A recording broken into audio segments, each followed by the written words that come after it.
So, hello everyone. We are here today joined by Armin, Reagan, and Noble. And we're going to be doing a discussion on, firstly, the sort of fake White House correspondence dinner, that staged event, and perhaps as well how we see these staged crises developing. They seem to be using them as touchstone events to then prime the public for other things. We'll get into that later. And also the end of InfoWars, and perhaps how that fits into the jigsaw puzzle of the cultural transition that we're in. So without further ado, I'll let the guys introduce themselves, and then we'll jump right into the discussion. Reagan's got some cracking videos as well on his channel, so I'll have it linked. So to get into the discussion, with the end of InfoWars, I don't know if you guys have seen this. I just caught it there. And I found it very interesting. It's almost similar to the timing regarding the Georgia Guidestones and its demolition. And I don't know, does it serve a similar purpose? And how do you see that sort of weaving into what we're seeing developing in terms of, I guess, the out in the open totalitarianism that we're seeing from the system? So how do you see the sort of this I guess you would call it a sort of cultural inflection point with the end of InfoWars? How do you guys interpret this in the grander sort of scheme of things?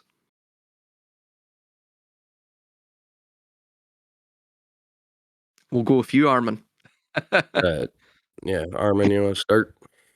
I thought Am you I the said first? Okay. I thought you said you were going to start earlier, so I waited. Well, I think that the way that fits is because the name itself, InfoWars, which was always a fake war anyway, has no meaning anymore because the conflict now became a reality. So the InfoWar, before it started being advertised as such by Alex Jones and the like, was already won. The issue was to sell the integration, the internalization of that permanent state of conflict and of tension and of stress and of the threat, let's say constant threat to be internalized by the mass, right? And of course, it was always, when I say mass here, is those parts of the masses that may feel that something is a bit off, right? So that we're not talking about those completely deluded believers, entire 100% believers in world stage narratives, but we're talking about those that feel that something is off, right? And so where those guys go are to the alternative, which pits them in a binary against the very mainstream, right? And of course, the mainstream treats the conspiracy theorists, as they are called, as their opponents, right? So they're inserted into a binary. And so the idea there was for the mainstream to always have a constant enemy, terrorists, conspiracy theorists, crazies on the internet, and for the alternative to always have their own enemy, the mainstream, the elites, the Epsteins, and etc. Right? And Epstein I mentioned because Epstein is what brings both of them together. And note the timing of the removal or the exit the scene of InfoWars is with Epstein because Epstein joins these two worlds, the mainstream world, because it was made mainstream, it was brought to the mainstream, and the conspiracy Alex Jones types who have always said stuff that apparently I don't know, I've honestly never read and will not read those emails or whatever, that presentation.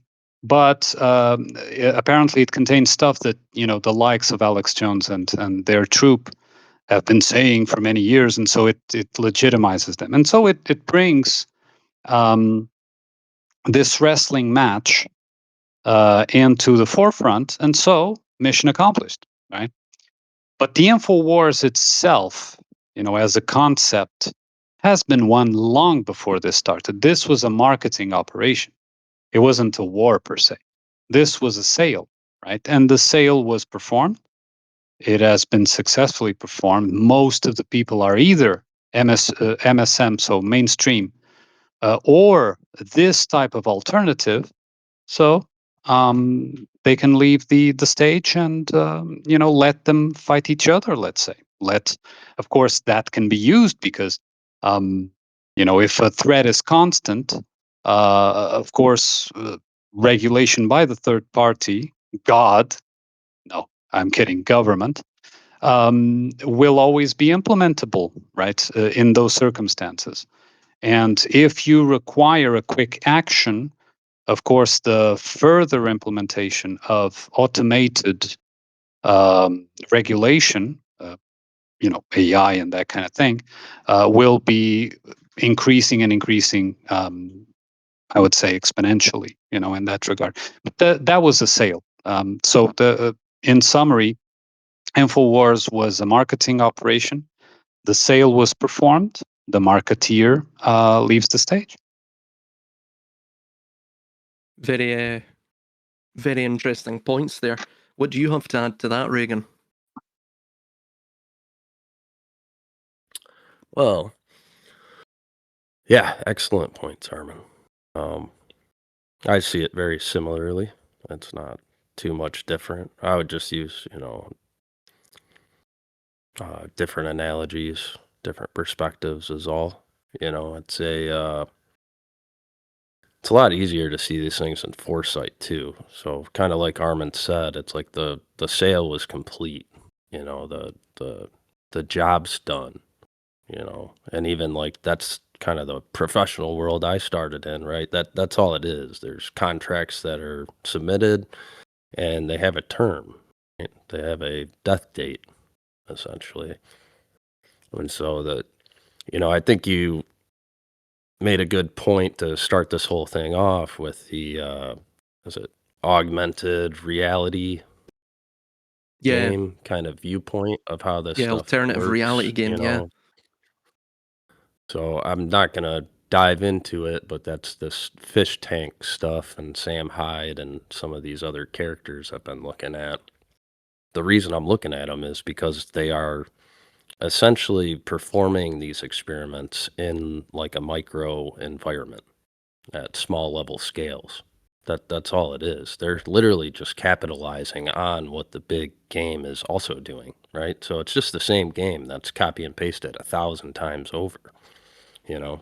So like the point that I would bring up is like this is to make it as simple across all boards of like any kind of culture or society at this point is it's the position of the court jester was created, right? Now, for a time, it worked great. There was only a few originals, right? These people who came in funny hats, clothes, makeup, whatever, however it began, And despite what actually happened or not, I'm just doing a thought experiment here. So when you have that position start up, okay, the kings and queens and princes and princesses and all their circles, they like it at first, but it wears thin over time. This is like a known thing amongst any thing. All things live and die. All things that go up must come down. All things that go down must come up. These are known, actualities that are observable and repeatable constantly throughout experiential, shared perspectives. So when that happens and they wear thin, well, two things happen, right?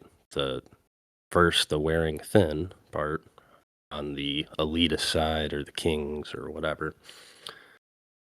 So these gestures also start to escalate. And so now there becomes all sorts of different gestures, right? there becomes these ones that do magic tricks and ones that do disappearing acts and ones that are slaughtered for the people, and it goes on and on and on, fractures into millions of pieces. And so, like, this whole InfoWars thing to me is just that. This was one of the positions. It was created.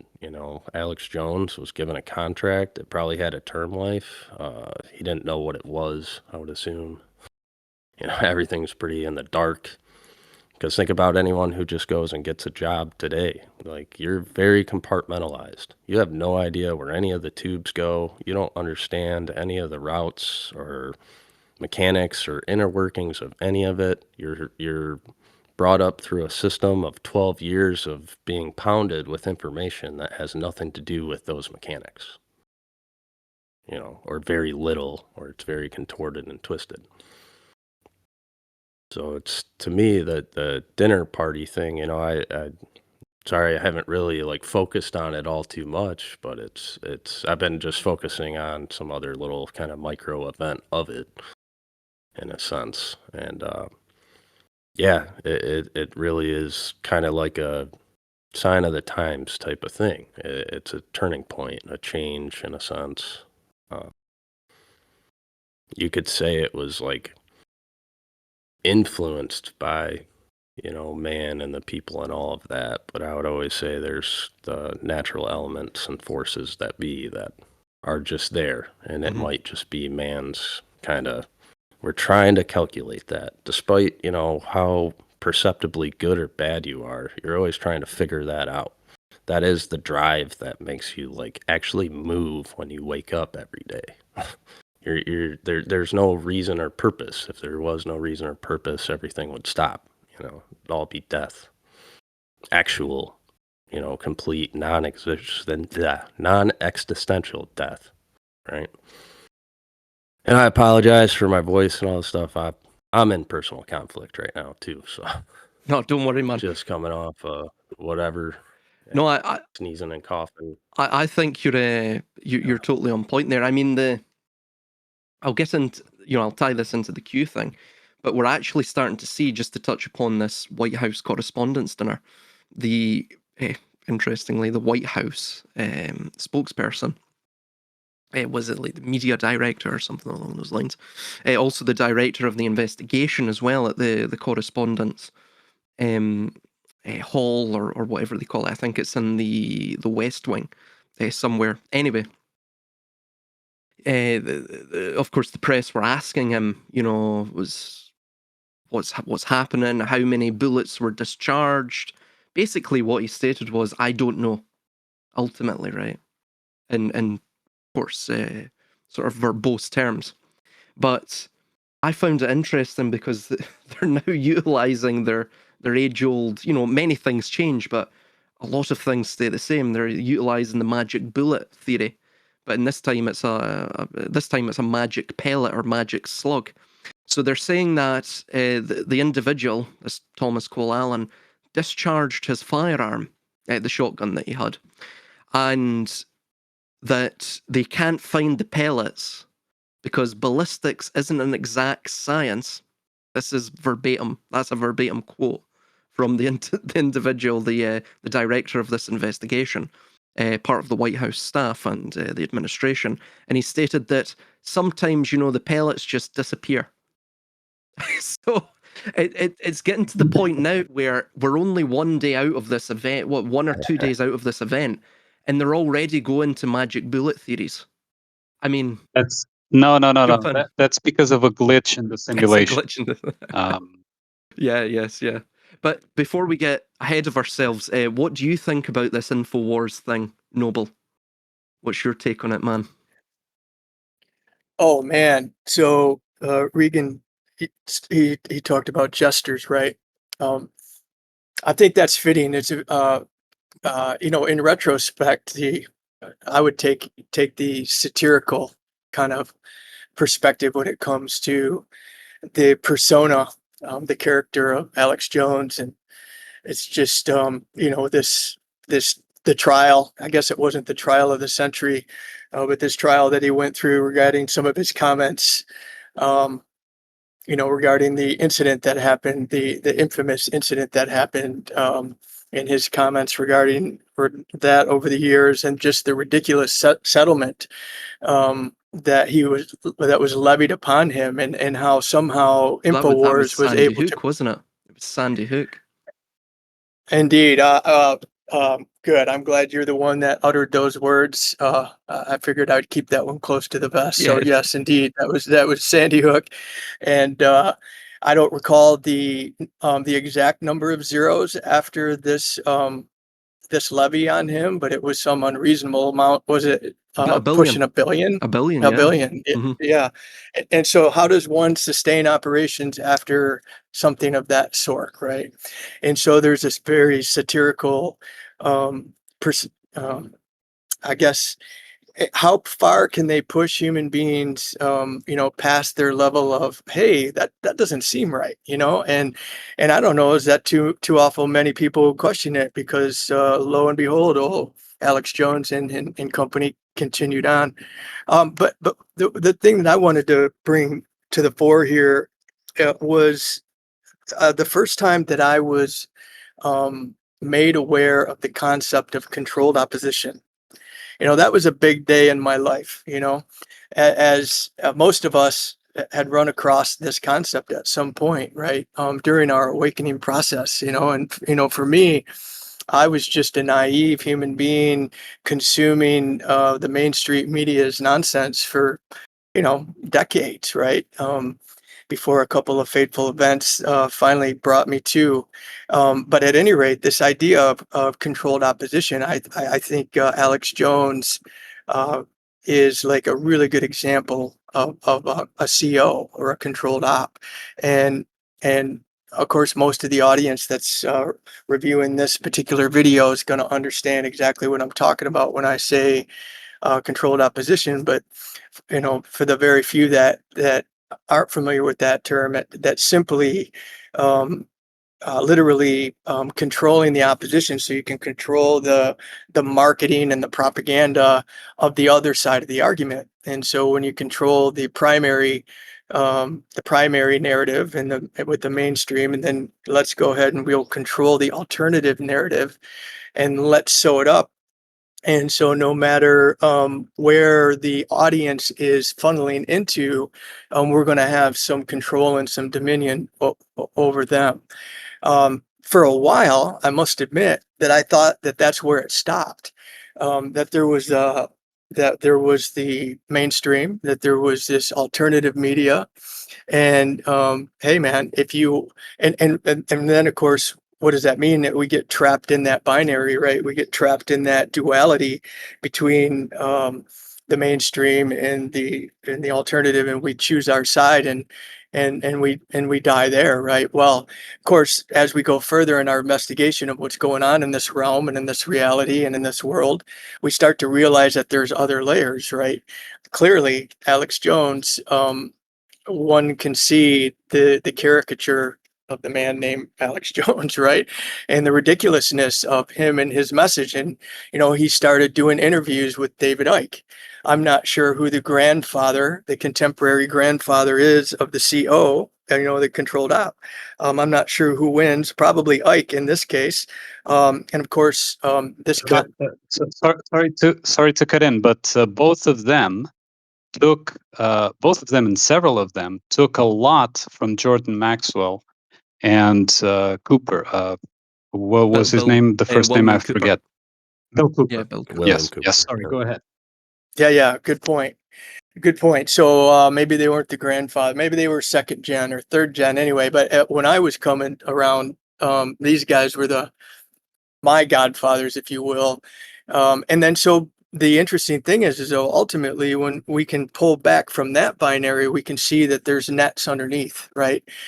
There's another layer beyond that which is communicated by InfoWars, and so anyway, it's I think we've all been caught up in some of these funnels, and dare I say that there's more than three, uh, perhaps less than six. But this awakening process, I think Tavistocks of the world here are just happy to catch us in one of them, in one of the nets, and perhaps the men on this call and the people that are watching can rise above and won't find themselves captured in any net. But with regards to the reason why now, why did they disband InfoWars? I'll just lean into what Armin suggested and what you guys suggested. I'm not sure. Evidently, it's run its course. Yeah, I think you're correct, and it's similar to the Georgia Guidestones as well. I think they no longer require it anymore. Similar to what Armin stated, now with the Epstein thing coming into the being introduced into the zeitgeist, and it bridging what is the sort of mainstream and the conspiratorial or controlled dissident framing of reality, it really has established a, a hyper reality. And you had a term that I found really quite interesting, Armin, in your work. And I recall coming, when I was doing the audiobook, I recall coming across it, the ontological affordance space, which provide the general gist of the idea is it's the perceived dimensions of what is possible. And of course, the blueprints that you state, that these are the standard manipulation vectors. And I was thinking upon this, and Gene Baudrillard had that superb, well, he's done, a multitude of articles, but he's done many books on this, Simulation and Simulacra is the primary one. And in this, he sort of discusses the hyper reality, and he discusses the death of the real as well, right? And also simulacra and simulation and these things. So basically, reality framing. And fundamentally, what you see with InfoWars, like what you saw, for example, as you stated, Armin, with Jordan Maxwell and also Bill Cooper, and even prior to that, you had Art Bell. Who was that? George Norrie? Was it George Norrie? I think that was his name. Coast to Coast. And Yeah. prior to that as well, you had also, even all the way back to Zachariah Sitchin and Von Daniken. And interestingly, a lot of the Hollywood, and even before that, you had sci-fi. And before that, you had dialogues, the dialogues of the medieval thinkers, the utopian dialogues, such as Thomas More's Utopia, Tommaso Campanella's City of the Sun, all the way back to Plato's The Republic and the Calopolis. So all of these, and of course Francis Bacon's New Atlantis, we can't forget that. So what you have with that is it's a pushing of the Overton window that they're almost utilizing.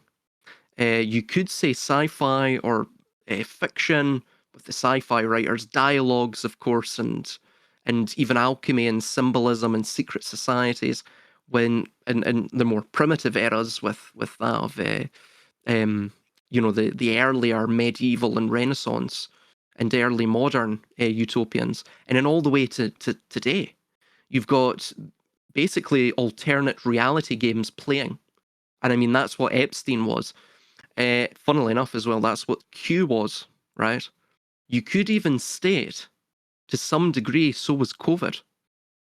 Because COVID controlled the mainstream through the normative channels, right? Mass formation psychosis, let's just call it that, fear, hysteria, and all of this, and playing upon these basically the fear of mortality. However, in terms of the dissident population, it was playing on a different sort of framing or vector. And that was, it wanted you to sort of research it all. And the reason it wanted you to research it all, the reason it wanted you to become engrossed into sort of debating the mainstream, unraveling the mainstream, is because fundamentally, the system desires engagement. It wants you to become compulsively engaged in the system. And a lot of these dramatic or over dramatized stories, such as Epstein, right? A lot of it is embellished. Perhaps there is a bit of truth there, but I think a lot of it is embellished because the system desires your psychological control, right? The only way it can do that, because people are very cynical, unless you sort of perturb them in a way, people have negativity bias. So unless you perturb them vis-a-vis a negative story, you won't get them to engage in the system and focus on the system. And by focusing on the system, you grow the system and maintain the system and prop it up by your own attention. So I mean, the Q drops was a prime example of that. So was Epstein. Any leaked dossiers, the GFK leaked dossiers as well. These are all breadcrumbs. They're designed to sort of flatter. Pardon, I can't speak today. Flatter the ego of the conspiracy theorist, if you will. Right? They want us to feel vindicated, because by feeling vindicated, we get a dopaminergic rush, which keeps us researching. I don't know, what do you guys think on that? Is that too cynical a thing to say, or what do you think? Well, I don't know if it is to pamper the ego, although I use the word differently, but I understand what you mean. I think it is just to solidify and legitimize, because the way an illusion works is, first you propose the magic trick. Let's say, right? I'm going to make this rabbit disappear, or the rabbit, take a rabbit out of my hat. And so next up, you have to show that there's nothing in the hat, right? So you show the hat. Oh, let me examine the hat. Yeah, the hat is empty, right? So in this, basically, you have what is, commonly called as quote unquote predictive programming, which is not predictive, because it's not predicting something that actually happens. It's merely showing, I will do this trick eventually in the future. Then you have the see that the hat is empty, which is the MSM stance, the mainstream stance that there's nothing in the hat. So these guys are just nuts. People who are looking at this are just nuts. And then you show the rabbit coming out of the hat, right? But not everyone sees the hat coming out of the hat the same way. Those who are in the mainstream see the hat coming out of the hat as the rabbit coming out of the hat as a nothing really is there to see, right? So yeah, just a magic trick, um, nothing to see. While those on the let's say conspiracy theory side see this as actual magic, as actual power, as an application of actual power. And so, what these two have in common is that they both treat the rabbit coming out of the hat as an actual occurrence. When I say organic, is something that has a physical appearance in the world without anything else. So without any further um, falsifying, let's say, right? But if you are able, from another perspective, to see that, whether one sees the rabbit coming out of the hat or one doesn't, that the whole thing was just a magic show, then, like you well said, because the system needs that engagement in the same way that a stage magician needs you to, look at him on the stage and buy the tickets to see his show, right? Because that is basically what the general population is doing, of course, paying with money, but also with in other ways. What happens is that those people leave the show. They don't care about whatever the magician is doing, right? Um, and it becomes a scenario like the old Wizard of Oz, where you realize that all those things that you were afraid of and in tension of, like we are discussing the iPad goat, that TV demon that appears there, like that serpentine TV thing that is hooked to that sleeping man, was just that. It was just an illusion, a ghost, a dream, not a dream, but a nightmare that you were having. And that's where the opportunity might come for people to actually live the actual life that is there for them to live, instead of these stories that belong to someone else. So I don't see it, again, going back to your question, I don't see it necessarily as a pampering of the mind character, of a validation in that sense, but as a legitimizing the central point of it all, right? Because one will see that the normies, the sheep, don't realize what just happened. And the sheep will see, oh, they are seeing things in this that is far more than what actually happened. It's far simpler than that. And the actual truth of it is nothing happened, right? And so this is what I think happens. It's a solidification of power, right? The legitimization, yes, but a solidification in people's psyches of power. And if they need to do it that way, it shows one important aspect, which is they don't actually have power unless it is solidified voluntarily, right?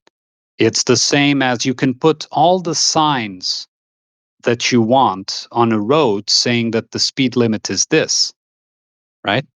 If nobody follows the speed limit, and if the police themselves, which are part of the same masses that they go after, right? They are also functioning on belief in the law, belief in maintaining order, and etc.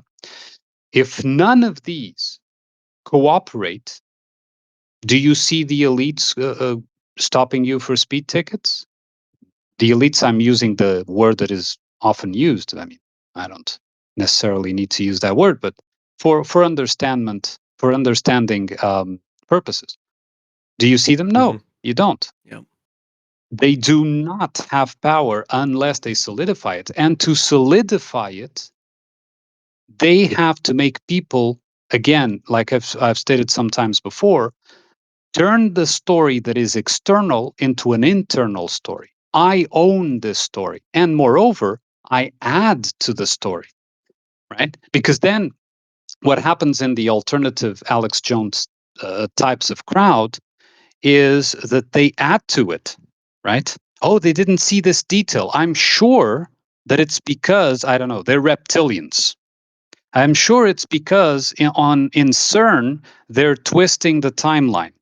I'm sure it's because, demons, whatever, right? So they not only make it theirs, but another way to make it theirs is to invest in it, right? You contribute with a line in the prose, right? What is your contribution? You contribute to it, and therefore the story becomes yours. And you will defend it. You won't let go of it unless, of course, you have that Well, psychological and emotional bravery to do sorry so. to interject quickly. I'm still editing my new video on this this entire sort of White House Correspondents' Dinner, but I'm exploring this idea of the ARG, and my thinking on it. I coined this term. I said that the primary reason for the ARG is that they actually want people to expand their imagination in a sense, right? Because ultimately you're writing the mythos for them. They're providing you a sort of Yes. initiatory spark. But because people are generally cynical, right? Even the mainstream. I know it sounds crazy, but even the sheeple are cynical to a degree. There's a certain threshold that they require of a sort of authoritative mechanisms that have to be put in place vis-a-vis the media, so that of course they can believe, they can give over their agency, they can have faith in these specific, it could be COVID, it could be anything, right? Any narrative that's fantastical.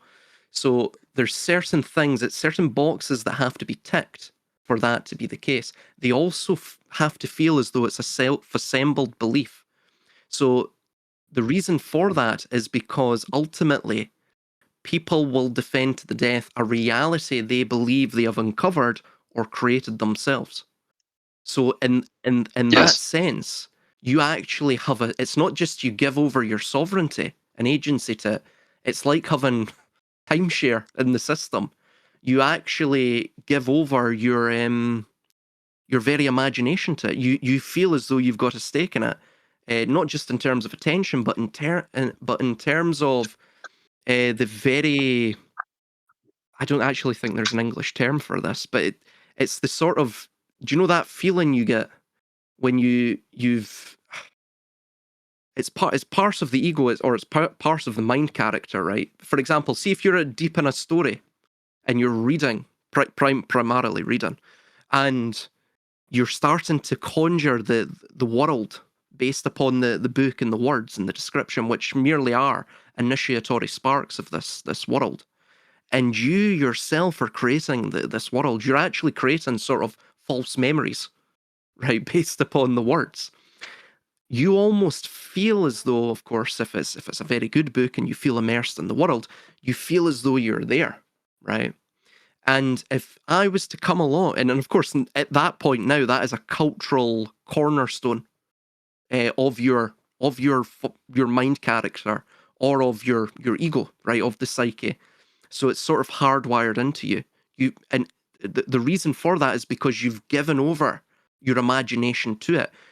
You've given over your innate, imminent sense of co-creation, and so Yes, and you make it you make real. it real. Yeah, and you Yeah, make it real. That's why, for example, you read texts like the Bible or whatever, right? And if you really get invested in it, you consider it to be real. It transposes the universe of imagination onto, or imagination or symbolism, because it could have a symbolic value, right, into the realm of literalism, which therefore loses all symbolic value.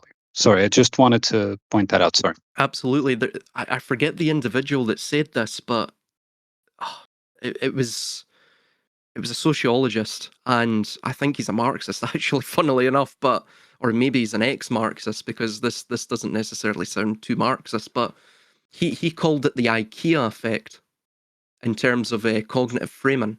So the idea is that you're fundamentally you're not dictating to people. Again, with classical dictatorships, you're dictating vis-a-vis force. You have a monopoly on force, so therefore you simply control people by fear. That is a poor way of course, managing any population, as we know. So what you have to do through, as we see with modern dictatorships and modern totalitarian regimes, and the reason they're totalitarian is because fundamentally they are crafted by the totality of the system, right? It's not that they control them from the top down. They do, and by and large, but the people from the bottom up don't feel that. They don't necessarily feel that until, of course, the totalitarian system reaches its end, right? Its life cycle. So people tend to place disproportionately high value on products they have partially created. So this is what you see. This is what he states with the IKEA effect. So fundamentally, people are actually brainwashing themselves. I know it sounds insane, but there is still that initiatory spark at the beginning. To sort of extend this to Reagan or Noble, how do you guys see this in terms of us establishing our own reality vis-a-vis these sort of digital breadcrumbs? And again, I'm not saying that we shouldn't have looked into, the whole event in 2020, or of course the event in 2001 or what have you. I'm not saying that, but what I am saying is there are some of these events, in terms of how they're framed in the alternative media, is it almost designed, or is it engineered? Is it intentionally trying to lead us down to establish certain worldviews, to expand the mythos of the system, to thus control it, to extend another avenue of control over the dissident population? That the system is so totalizing, it almost commodifies its own critique. What do you guys think about that? Do you have anything to add to that?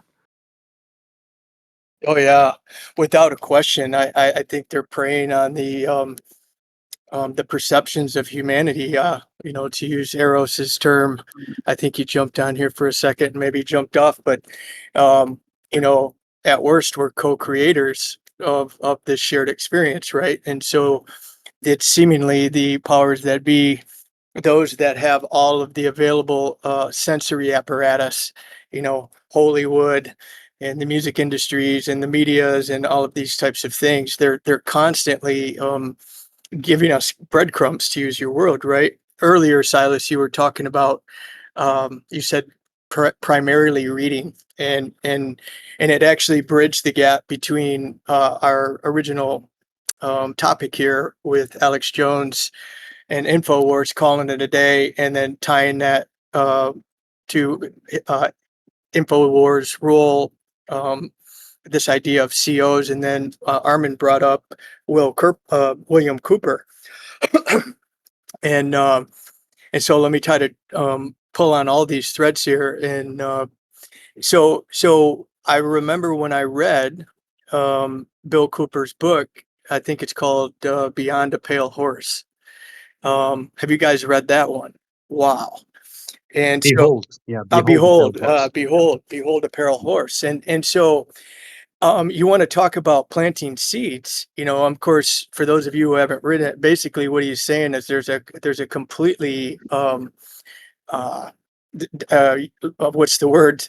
An overarching government like the United States, like there's an entire government that's kind of beyond the scene, that operates in the shadows and underground, right? And then just a number of other very fascinating, interesting ideas that were unique to me when I read this book, right? And so um, he using this tool called well, I wouldn't call it's not. Is it fiction, or is it a documentary? Is it just perspective? Is it what the hell is it? I'm not sure. Um, but I wanted to tie this up because, like, as I'm investigating what's going on in the world, coming to, starting to look into the information that's coming from Infowars and David Icke and these various other alternative media personalities and whatnot. Of course, I was reading everything that I could get my hands on, and and one of my favorite pastimes is to go, in particular when I'm in the U.S., is to go to, like, bookstores and just kind of just grab a coffee and just peruse around the bookstores and kind of see what's on the shelves, right? And of course, I would always go into that section, that little secret section, that's like, maybe not the bestseller section necessarily, but it's going to it's kind of next to the tarot section, or the next to the astrology section. It's kind of this underground section where it's got. And of course, as I'm going through there, and in Barnes and Noble, these corporate entities, right? They are very structured in how they market and they display the books, right? And I couldn't help but notice, after going into multiple Barnes and Nobles around the country or the world over the course of a year, that I kept on seeing this book facing forward, not spine out, but facing forward in this section called, what was it? Beyond a Pale Horse. And behold a pale horse. And I'm thinking to myself, wait a second here. Because I had read the book at this point, And so I knew the contents, and we were inundated with this whole idea of censorship. And hey man, if you're going to speak against the mainstream narrative, or if you're going to speak against the federal government, or if you're going to speak truth to power, well, then you're going to be censored, right? And so I'm scratching my head and I'm thinking to myself, why is that Barnes and Noble is just advocating that to capture my attention, to grab this book and to read it. In fact, it was Bill Cooper, and that book and that whole experience is actually what got me to really go to the next level and really say to myself, who owns the publishing houses, in the world or in the United States, right? Well, it's the same damn entities that own all of the media apparatus and all of the sensory apparatus, right? And clearly, it just dawned on me that clearly they want the likes of me, maybe a contrarian thinker or an opposition thinker, to get a hold of this book, for the seeds to be planted into my mind. More along, Silas, I think you're onto something, for the very reasons that I think that you suggested, right? Is for me to imagine and bring into reality, um, this whole alternative reality. And of course, it's just blown up over the last 30 years, as you guys know. Couldn't agree more.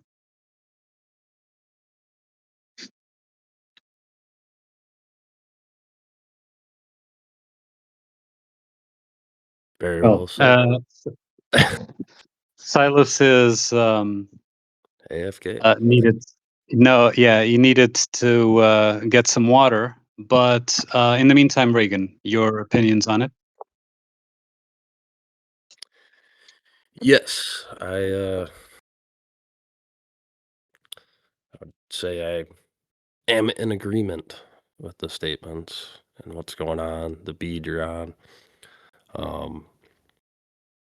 Yeah, I mean, I try to express it through so many analogies, but it's it's a big mind game. Um, Even the terms, right? This stuff's right in the language, which is where I like to go. And it's like the terms were brought up earlier. Predictive programming.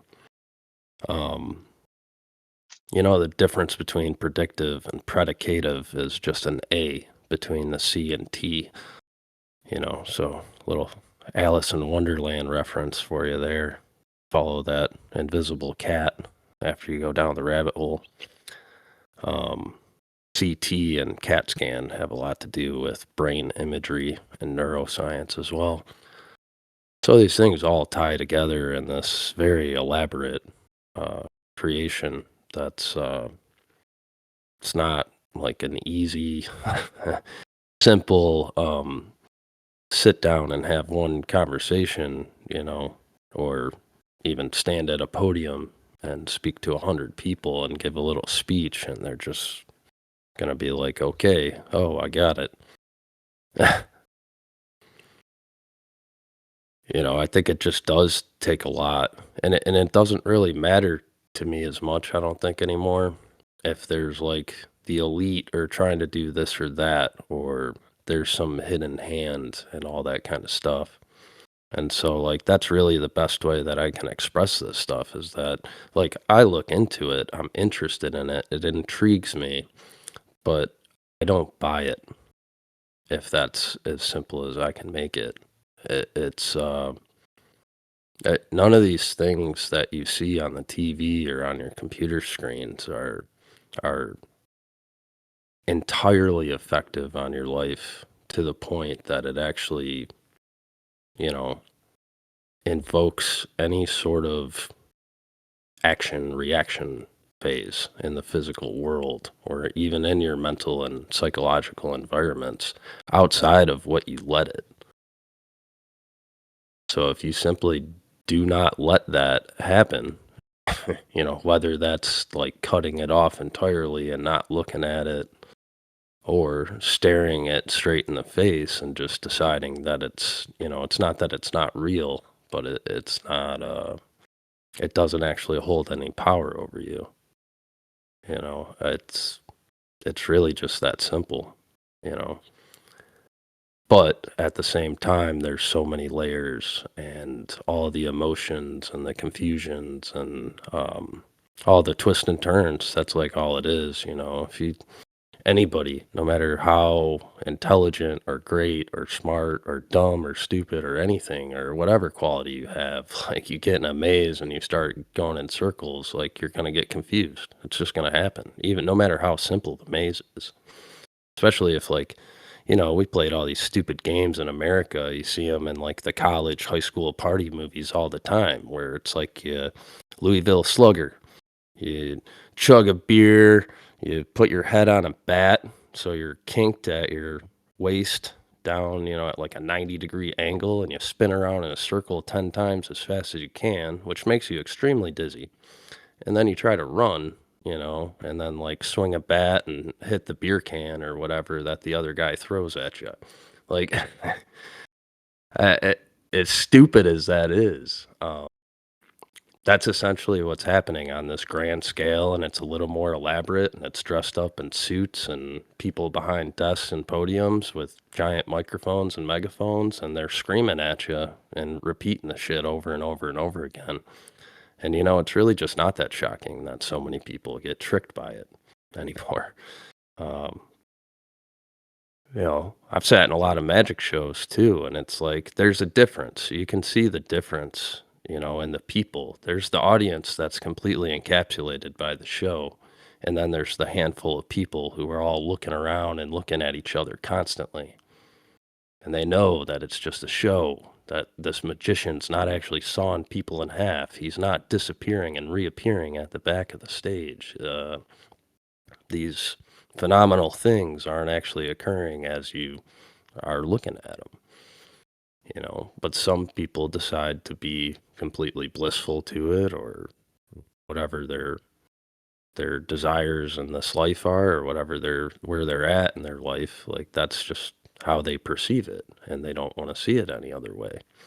And it is like trying to awaken a sleepwalker, you know? So if you go and shake their shoulder, like they're just going to get pissed at you, most likely, or break down and cry, or have some sort of total psychotic break of some sort, um, and defend that, you know? And, and I think it can be viewed in all these different various the egregores themselves, you know, because the creativity does get lost when complacency takes over in these, you know, a mass of societies that consider themselves in golden ages. It's actually like the worst period usually because it's right before the fall. It also as well, we see with the bloodiest and most brutal leaders, Yeah. they're always called the Great. Suleiman the Great, Alexander, or no, so that was Suleiman the Magnificent, Alexander the Great, you know. And they're the greats. Yes, It Frederick the doesn't Great. matter. They're all Yeah. the same. The magicians are called that today, Mhm. right? And that's where I say Interesting, yeah. like the court gesture used to be the last line of defense in a kingdom, you know. So that's why I use that analogy, is because today what has happened over, you know, whether it's 400 years or whatever it was, today that line of defense has now moved to the front line. Everything else receded back. So it's like the ARG to me is like the current gesture, which is these the celebrities, politicians, all the people who are put in front of you as the authority figures. They are the gestures, you know. That's what they evolved into eventually. It was cheaper. I think it's like, you know, just thinking about it logically, it's like you want to take this person and put him out at the front lines, and he can just trick everybody, and now you don't have to build cities, moats, walls, bridges, gate bridges, drawbridges, tunnels, blah blah blah, escape routes. You don't need any of it. Now you can just waver everybody into the siren's call, and you're an imaginary figure. You can now be the boogeyman. Well, this is You something you see with the Jack, whatever. regarding the comedy. This is also something you're seeing within the West. I mean, comedy is being destroyed. People are now scared to make jokes, you know, in the mainstream, and of course, even in certain Western countries, for example, this country here in the UK, you can be arrested for making certain comments, even if they are designed to be satire or comedic. And of course, satire is a form of political protest. That is comedy is a form of political protest, which is now been completely barred.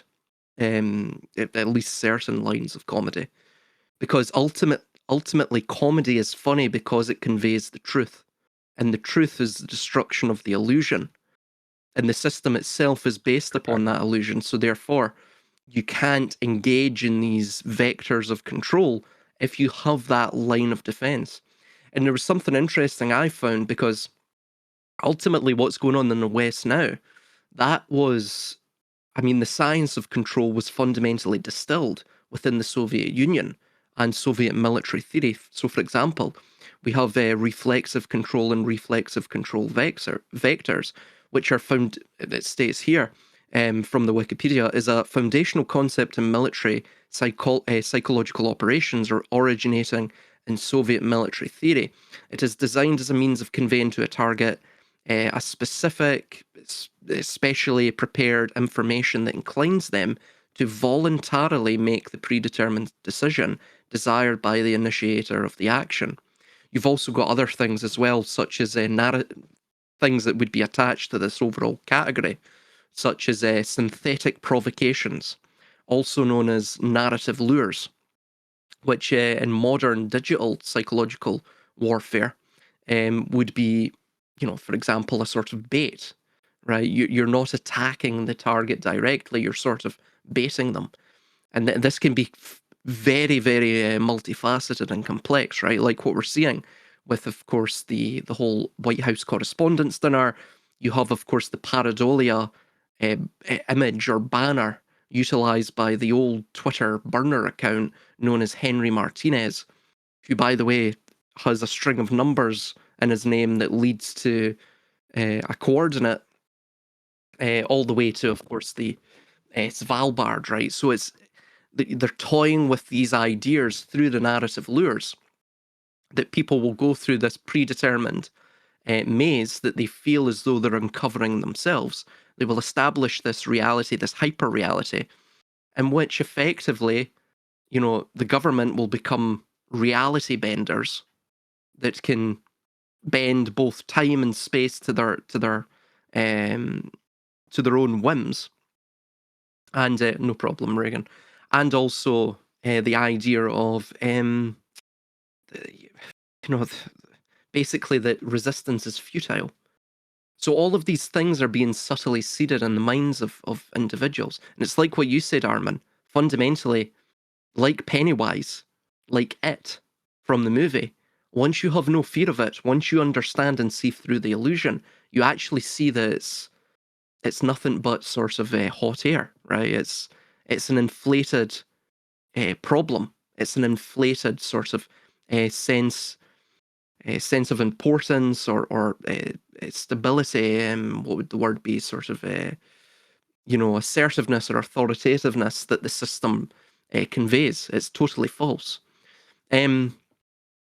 So I wanted to also ask regarding the White House Correspondents' Dinner. I don't know, have any of you been keeping up with the news regarding that lately?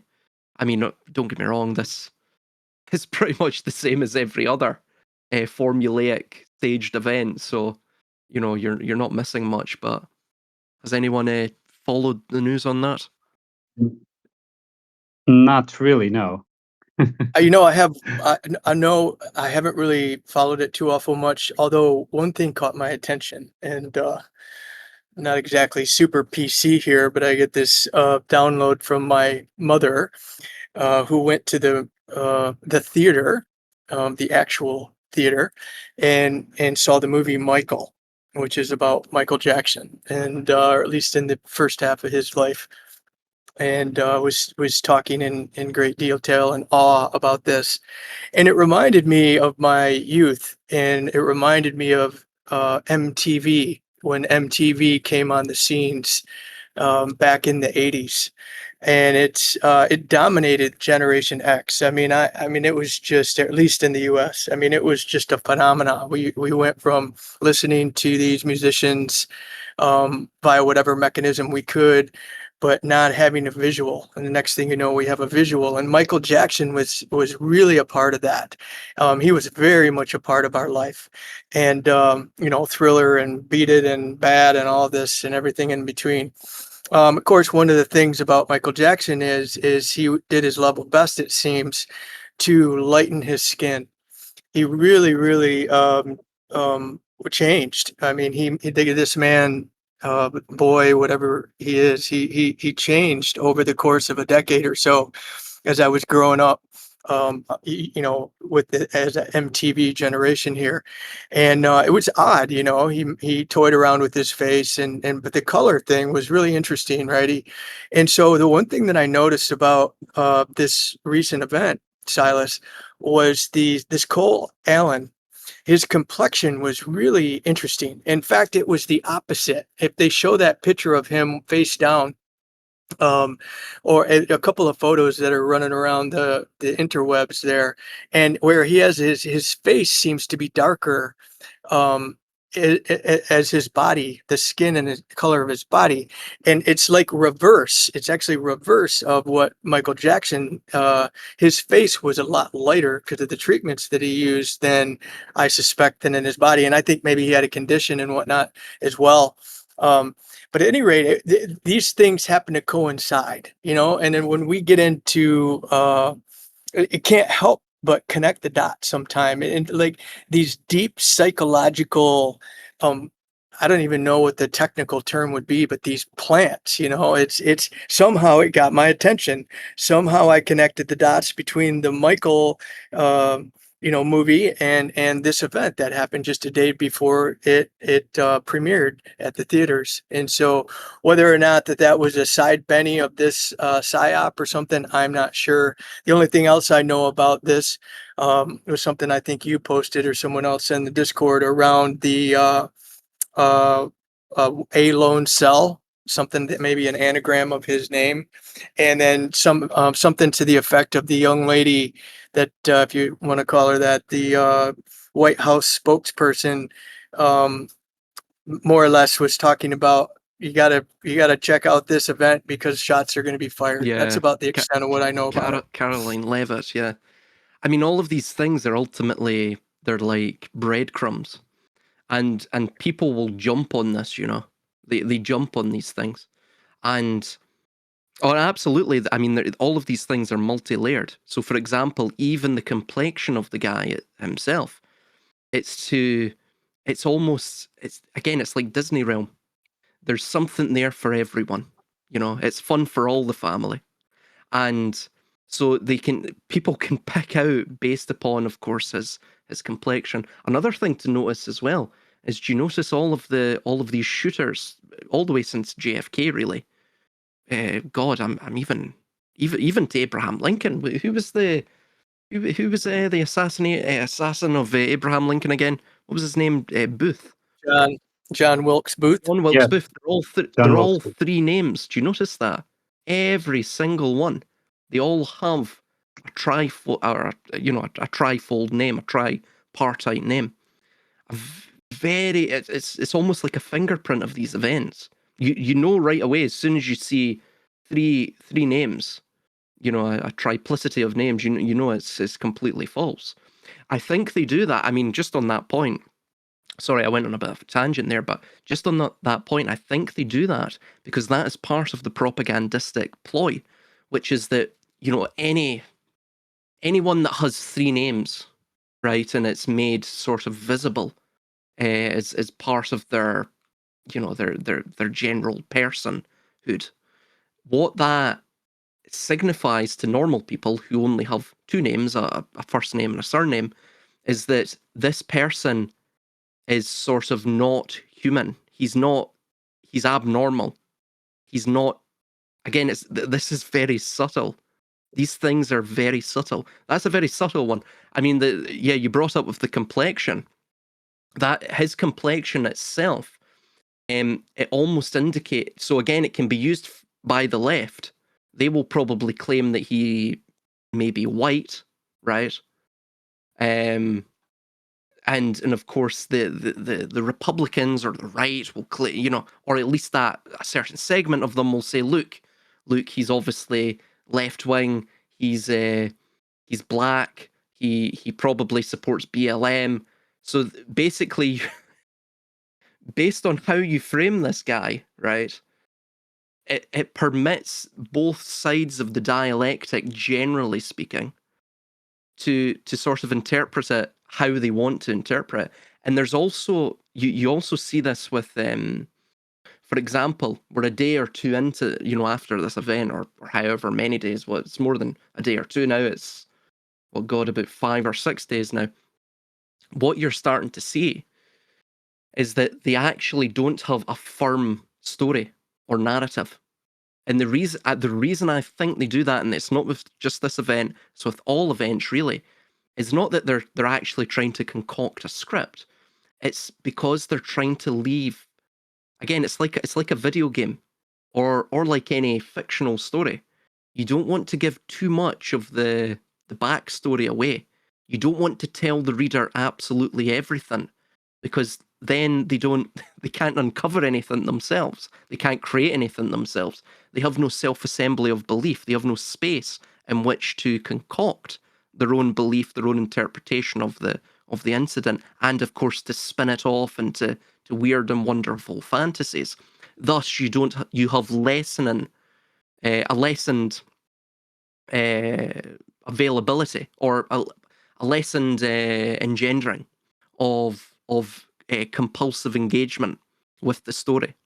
So this is why they don't, they keep their cards close to their chest. They don't give you a full breakdown of all the narrative, until many, many months after.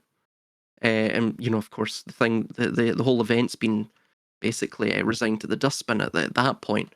But it's designed because in the moment they want you engrossed in it, and they want you formulating things. So this is how they basically narratively package it, so they can extract your attention from the system, or from the story rather. And you had a number of hoax indicators, Armin, in your book, and I'm pretty sure one of the hoax indicators, I forget which number it is now, but I'll need to get the list. But you mentioned this, or at least you framed it in a certain a similar way, which is that they will not provide you the full totality of the story.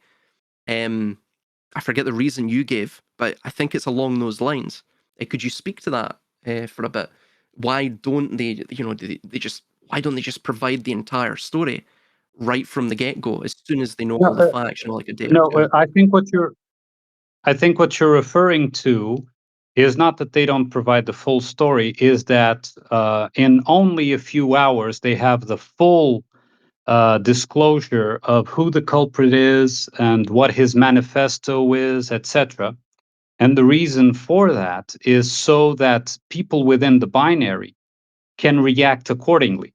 So, for example, if this guy is, has a left-wing manifesto, and his Facebook and his Twitter or whatever it is they conjure up has leftist leaning posts or whatever, then the people who are programmed to the right will react as, the leftists are trying to destroy the US government or something like that. If it was a right-wing manifesto and with a right-wing Facebook feed or whatever, it would be the left-winger saying, see where the Nazis take us, the capitalists, the evil, capitalists, whatever, take us. So the idea there is people will fill in with their programmed reactions and add to the story after being presented with a full disclosure of who he is and who the culprit is and what the culprit thinks, so that they can fit him, they can fit the culprit, who is completely imaginary, of course, but so that they can fit the culprit in a marketing group, right? And if you can fit the culprit in a marketing group, you know how the people in the neighboring marketing groups are going to react. right? It was the same thing with that guy that shot the CEO, supposedly, right? You had people on the left saying, yes, well done, well done, and this guy is a hero. And you had people on the right saying, this guy is a murderer, right? And he deserves, to get punished, and so on and so forth. And, however, for example, something down the line of George Floyd, right? No, to the left, the cop, who was actually called Chauvin, right? Chauvinism. Exactly. To the left, the cop was a murderer, and to the right, the cop was doing his job. He was a hero. He was a maintainer of the order, right? So this is the ownership comes. So I think this is what you were referring to. The ownership comes from presenting what the culprit thinks, which marketing group the culprit fits, which in an organic investigation would never happen. Never happen. So whenever and many other things wouldn't happen, whenever you would see immediately, people being interviewed by media on the very day, almost, instantly, it can't be true, because that would never be allowed in an organic Exactly. investigation. Why? Because it would tamper the investigation, it would hamper the investigation, it would probably throw off the culprits and the actual progress of the investigation, just by releasing details of what happened, from an eyewitness account, because an eyewitness account is of prime importance in a trial, right? So it makes or breaks a case, right? So if you do have an eyewitness, the last thing you do, you immediately put them away somewhere, because the last thing you would do is allow them to speak to media on the day, right? That is the last thing you would do. Or the families of the victim. The Yes. families of the victim cry on TV. That's another hoax indicator, right? So, no, that particular indicator that you're talking about isn't there. But I think you were probably referring to the kind of Scooby-Doo justice, right? Yes. Where, Well, see, sorry to yeah, interject. What I mean is they're no, no, very, very austere and short on the details, on actual technical details. But like what you're saying, right away they will assign motive. They'll bring on the victims, which is, I mean, that's very peculiar. They'll also, of course, as well, assign certain personal traits to the perpetrator, the alleged perpetrator, and these and I totally agree with what you're saying, right? These are to lead the audience. They're to lead the audience down, to basically expand their imagination and to entice their imagination to. It's almost akin to a Rorschach test. They basically give them enough just to run with the speculate dialectically, left, right, black, white, whatever it may be, right? Whatever stage crisis. But do you notice, like, for example, this event, the details, the technical details, how many shots were fired, for example? He couldn't give an answer to that. I mean, it should be easy. It should be easy to figure out how many shots were fired. Of course, we have the alleged perpetrator's gun, right? We could see how many slugs were fired, how many expended cartridges, and or shell casings rather, and moreover as well, we could see how many cartridges were are lying around, or spent bullet casings are lying around from, of course, the agents, the law enforcement's guns as well. Should be relatively easy to get those details correct. But you notice that they only care about the gist of the idea. Once they put out the sort of gist of the idea, like what you're saying, the main ones for any psychological operation is assigning motive right away, assigning a sort of personal characteristics or traits to the individual. For example, what they were thinking when they were doing this, what they look like, what their political affiliations are, all of these things. And then from there, of course, people just run with it. And because people, in the audience, be on whatever side of the dialectic, because they craft that idea, like the IKEA effect, because they cognitively frame it themselves, and they feel as though they have a stake in it, almost like a sunk cost fallacy, and because they disproportionately put higher value on those things that they feel as though they've partially established themselves, then they no longer need the technical details to be Yeah. put out there, because people have already done it for them. They've already made the thing that's a lie real. And sorry, Armin. No, yes, I was agreeing. Yes, yes. And even if you were to present, let's say, new evidence that came to light, it's like,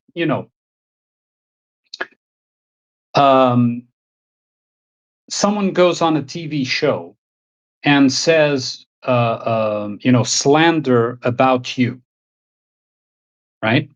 And imagine that you take them to court and you actually win. It is proven that they slandered you. What they said was a lie, and he has to pay indemnity to you, and so on and so forth.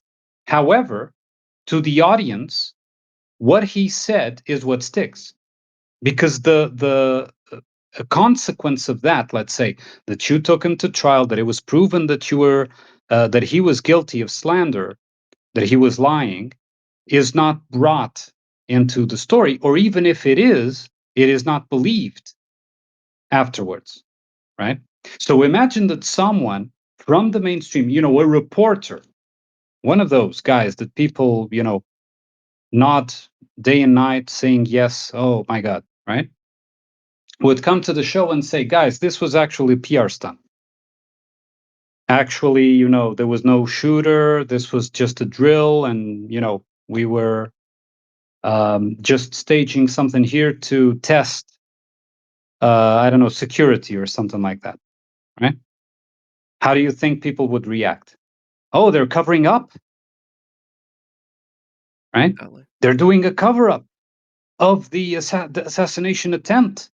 That's because the guy was mind controlled. That's because he was demonic possessed. And people start adding to the story to deal with the cognitive dissonance. So, yeah.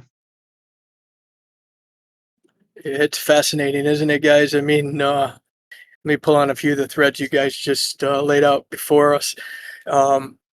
Silas, going back to the three names. In the U.S., when you're a young man or woman and you get yourself into trouble, it's not unusual for your mother or your father to call you by all three names, right? And like to more or less remind you or suggest to you that you're doing something that you shouldn't be doing. I don't know if that falls into it or not. You got me thinking about your this MTV generation got me thinking about this process by which we are actively engaged in a whodunit. It seems, right. What was it? I think it's called The Real World.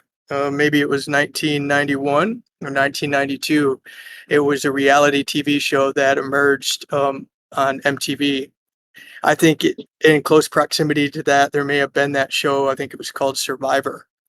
And this phenomena happened where we started, we would watch sitcoms like Friends or Seinfeld or whatnot, or Happy Days back in the good old days.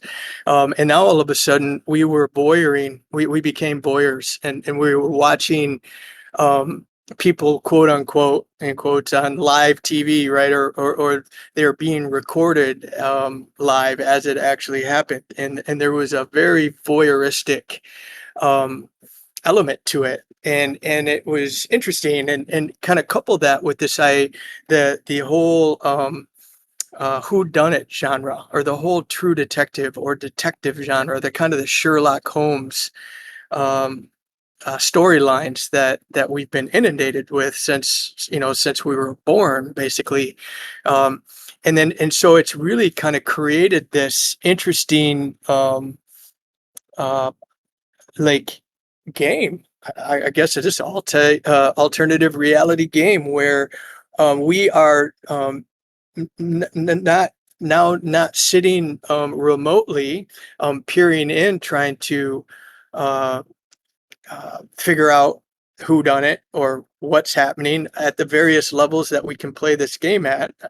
Of course, the game that we're playing with each other right now, arguably you could say it's a far more advanced game than, say, my mother, who just wants to know what time Jeopardy comes on on Friday afternoon.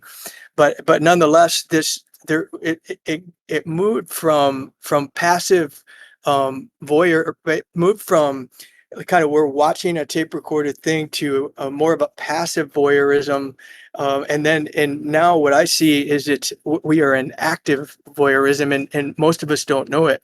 It seems like we are participants in the show. We have a role to play, and for some of us, it's trying to figure out what's going on behind the story and why they're doing this and whatnot. And for most people, it's just like, um, hey, does this line up? What is my position of the um, the doctrine in which I'm associated with? The is this what is my brothers and sisters in the Republican right saying about this? And I'm just going to fall in line with it. And so, yeah, I really don't. You think, guys, that we've gone from like passive, that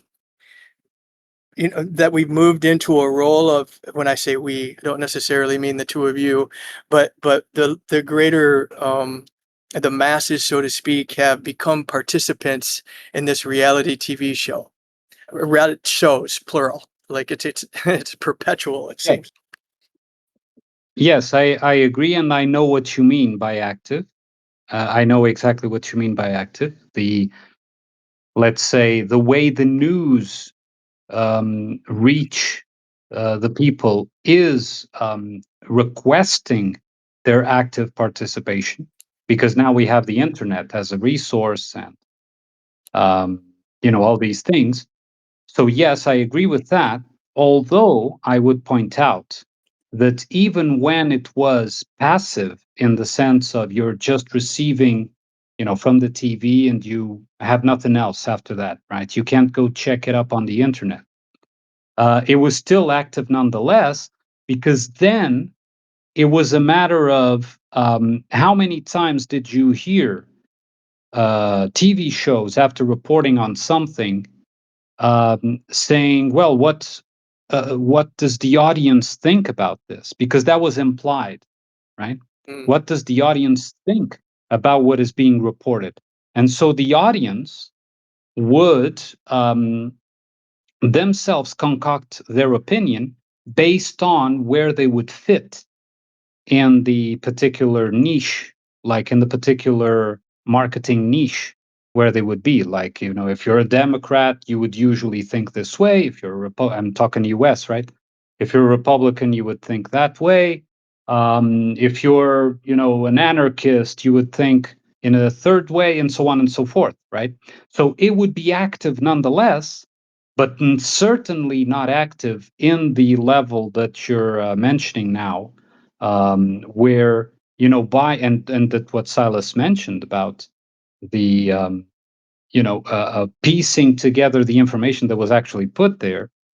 Because then, now what happens is, you see something on TV, the first thing that occurs to you, well, not you in particular, is, let me check on Google, if they say something more, or who is this guy, or what really happened, or let me check with my favorite conspiracy guru, if you're leaning to that side, what he thinks about it, right?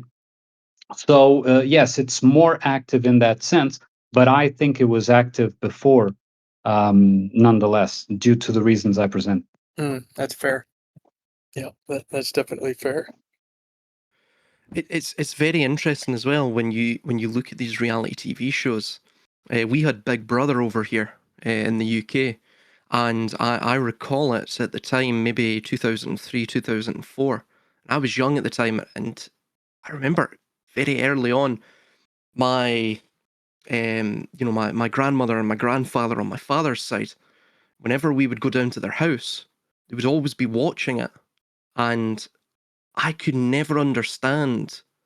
I could never understand it. I couldn't understand the allure, the attraction to it. Why would you be watching people sleeping? Or, dare I say it, as it sort of went on, like Love Island and things like that, which was in the early 2010s.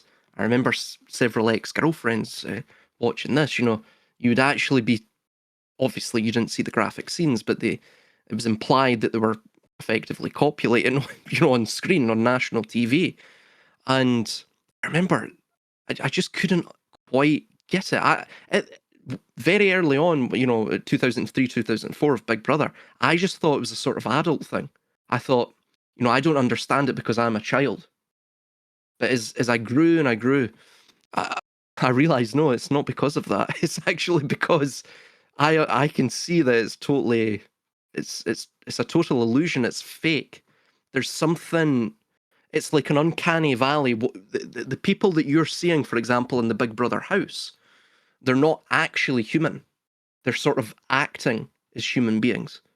And I could always see this sort of strange dissimulation that was ongoing there. And this is, and of course, all of us could see that as well. I think this is what actually, uh, demarcates us from the normative, the mainstream populations, the normative masses. And not in an elitist sort of way. That's just the way it is, right?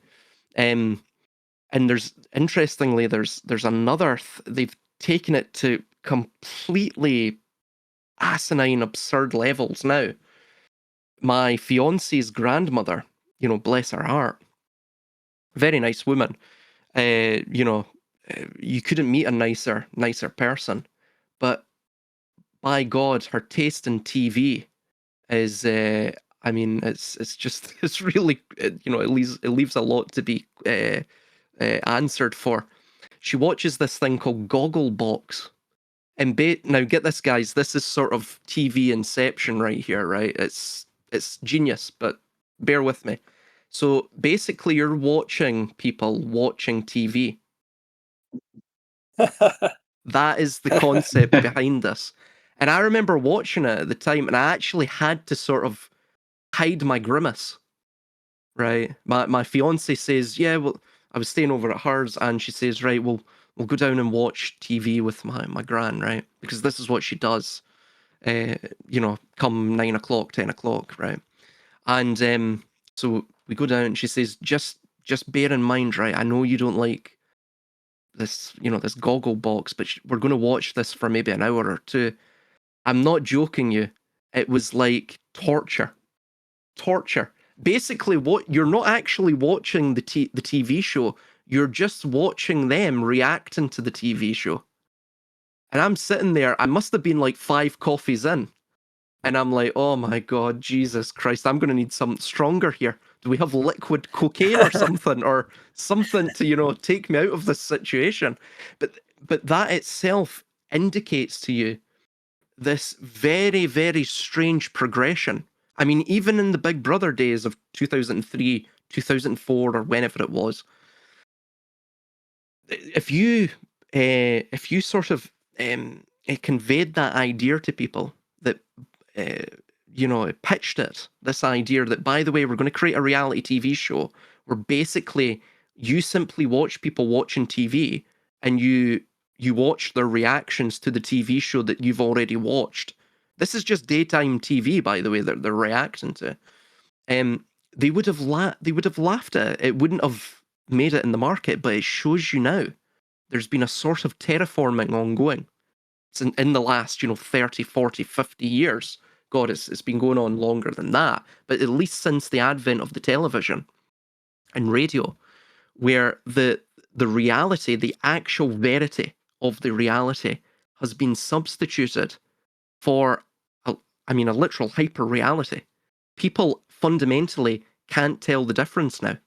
That's why I think for us it's becoming more and more jarring with these events that we can see. We're almost kicking ourselves. We're like, why can these people not see this?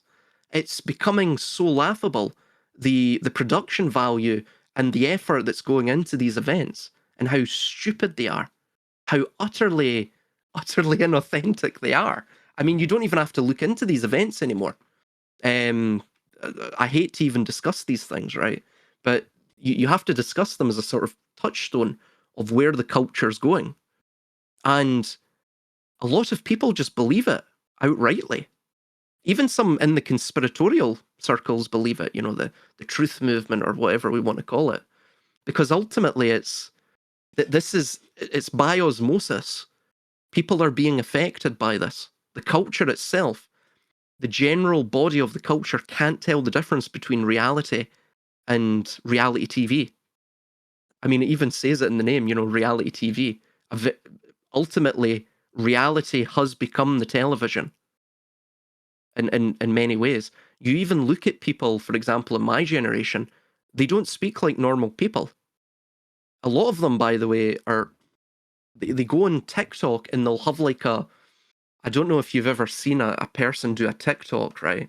Like an influencer doing a TikTok, any sort of clown doing TikTok, and out in public at least.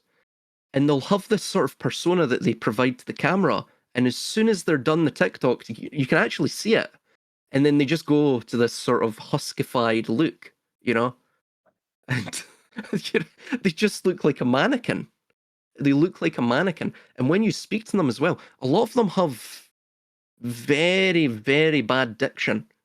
Their vernacular is dead. Not just their vernacular in terms of their vocabulary, but actually their knowledge itself. So ultimately, you have a population that is literally ripe for tyranny, and I don't know. Have we reached a technological point? Have we crossed the threshold where people have been so terraformed by technology, they've become so lost in the machine? Is it irreversible? Is there any way back? Has this fundamentally changed the makeup of humanity itself? I mean, what are your takes upon that? Yeah. Well, even sorry. You first, Darwin. I'll go, in tandem with what my answer was to Noble, is that you are seeing a technological machine now, and you think that before that technological machine didn't exist. And no, I'm not saying that there were supercomputers back in your grandparents' day. What I'm saying is that technology doesn't equate to computers Mm-hmm. and to TV magic. Technology is also psychological technology, marketing technology, right? And so that already existed, and people were already in the machine in that sense back in the day. The difference is that now you have a contrast, first of all, and secondly, you have a something in the physical reality to compare with, which are computers, right?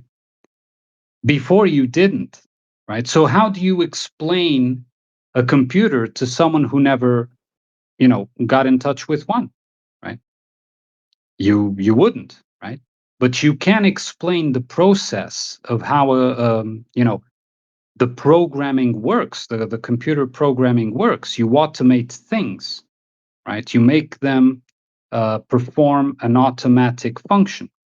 And this was already present in our grandparents' times. And as much as our grandparents and beyond, perhaps, were thinking that they were acting mostly on their own volition, it can be easily ascertained that they weren't, that they were acting on programs. And I often give the example of my mother, who was always very willful in the sense that she had an extraordinary willpower. She had a willpower that was so strong that just being in her presence, and especially for me, a very um, sensitive person. I mean, I'm not saying that I'm special because of that, but it is the truth. You would feel like stepping into a web, right? Like you were stepping into a field, an energetic field of willpower. Such was her willpower. And yet, she was entirely programmed, like I stated in a few times before, and one of them was in one of the episodes on astrology with Noble here. Um, she followed a programmed line for her life, thinking that that programmed life was her, right? And so she reached the end of her life, not at all happy with the result, but always thinking that it was something external that prevented her from being fulfilled, right? Because she, although she had this immense willpower, so this is personal power, it's born with you, right?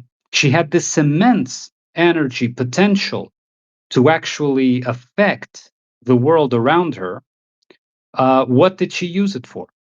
She used it in a programmed way, and therefore, what did she affect? Nothing.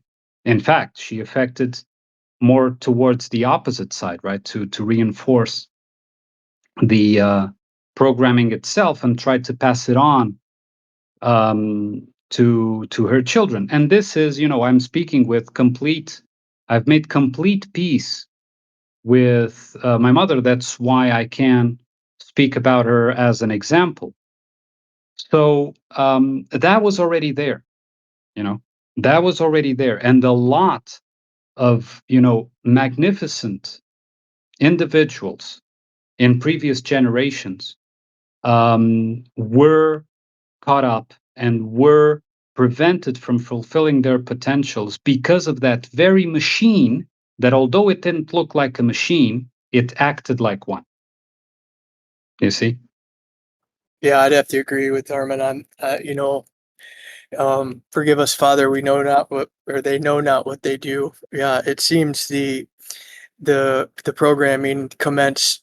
Of course, Silas, you're a you know an expert in much of the history, and so yeah, preaching to the choir here. But this incredible human device we have is so impressionable. The subconscious or the unconscious mind, of the involuntary actions, these we can be trained in order to drive a vehicle 2,000 kilometers across the country, while eating a sandwich and listening to a show and having a conversation with the other people in the car, and barely remembering that part within us that actually drove the vehicle. So we're extremely impressionable, and we've been impressed upon. There's no doubt, and oftentimes it started with our parents, and they can only teach us what they were taught, and so forth, and so on, and we go back generation after generation after generation, and we get back into these Roman times and bread and circus, and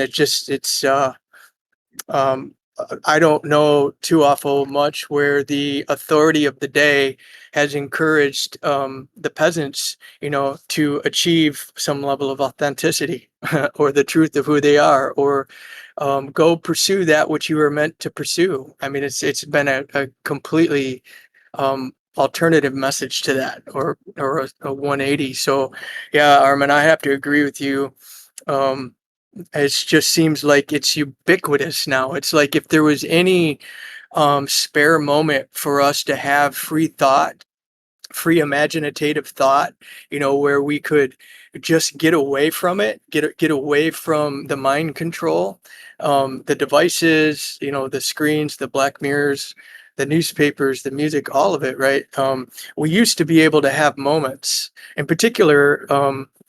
Uh, my generation, I think, had some moments in our youth, in particular, when we had an analog life. A little bit, there wasn't this pervasive digital um, veil just over everything, And so, but nowadays it does seem, because of the technology, that those opportunities for us to have free thought, free original thought, it's just vanishing. And that's sad. And so that's begs a question that I actually put to the group here prior to us getting on this call, and you just mentioned it, Silas, and I really wish Eros was here, and maybe we can touch on this briefly and then tackle it next time when he's involved, because he was very much a part of the video that I just watched where you guys were talking about this, and you just used the word demarcate, and you made the suggestion, I think, that those of us on this call now, maybe that are investigating what's going on behind the scenes type of thing, somehow, some way are predisposed, or some circumstance happened in our life where we can look at what's going on from a fresh set of eyes. And what Eros and you were discussing in the video I just saw was that there's perhaps a genetic disposition to this, and I thought that was a really fascinating conversation. And so it's a question that I bring to you guys: is how is it that that some of us can, uh, I guess, step back from from the show, look at it kind of from the eagle's perspective or the bird's eye perspective, where we can, kind of bear witness to this, as opposed to just getting completely wrapped in it. Now, I've been wrapped in it, so full disclosure there. I mean, I was drinking the Kool-Aid, believe me, for a long time, and then at some point, and I was able to see through the fog. I'd be curious, if man, should we go so far to say that it's a genetic thing? Um, Environmental? What do you guys think? No, it's not genetic. It's not genetic. I think, well, first of all, I must say it took me a long time. It took me decades of hitting my head against a wall to, realize that, wait a second, this is a wall. What am I doing? Right. So, what I think, and this is something that I also usually discuss, is what I think might be missing is psychological bravery, which people treat bravery as, oh, you stood up against the 20 guys that were trying to. No, that's one kind of bravery, right? That is, more physical, bellic bravery. But there's another kind of bravery, which is to be able to dive in to the unknown. And, like we were talking in the last show, Master Neptune, right? Yeah. Dive into Neptune and, figure it out. And what it requires is that you don't turn away. Is that, well, this is, messed up. And all these things that I'm seeing are messed up. But let me continue. I won't stop here. I won't hold a new belief in replacement of the old belief. So let me continue. And so I think that it's really just a matter of free will, where the free will is applied, but the free will together with psychological bravery, because you do require psychological deep bravery to swim those waters. So that would be my opinion. I don't think it's genetic at all. No, I don't even believe that there's any such thing as hereditary stuff. Right? You can pick up stuff from your parents. Sure, you look like them, right? Biologically. But in terms of behavior, you can pick up stuff from your parents, but it's not because it's hereditary. It's because you absorbed them when you were a toddler, right? Because, children are still gestating at that time. They're just gestating out of the womb. And so they're still absorbing their environment to figure out who they're supposed to be, right? And so, yeah, we can pick up stuff from our parents for sure. Their traumas, even, and their good traits and bad traits, whatever you want to call them, right? So, yeah. It's in a comedic sort of way, Armin. When you were mentioning, banging your head against the wall, I thought you were going to go into to delineating and conveying your Luxmaxon protocol for us. I was like, yeah, Clavicular. No, the no, clavicular of Portugal. no. I think I'm no. I only think joking. people. I think people will decode from that I'm a Jew, right? Oh, Yes. That's how you got the pointed nose. You shaped it. Right. Yeah. Right. Right. Anyway, jokes. Right.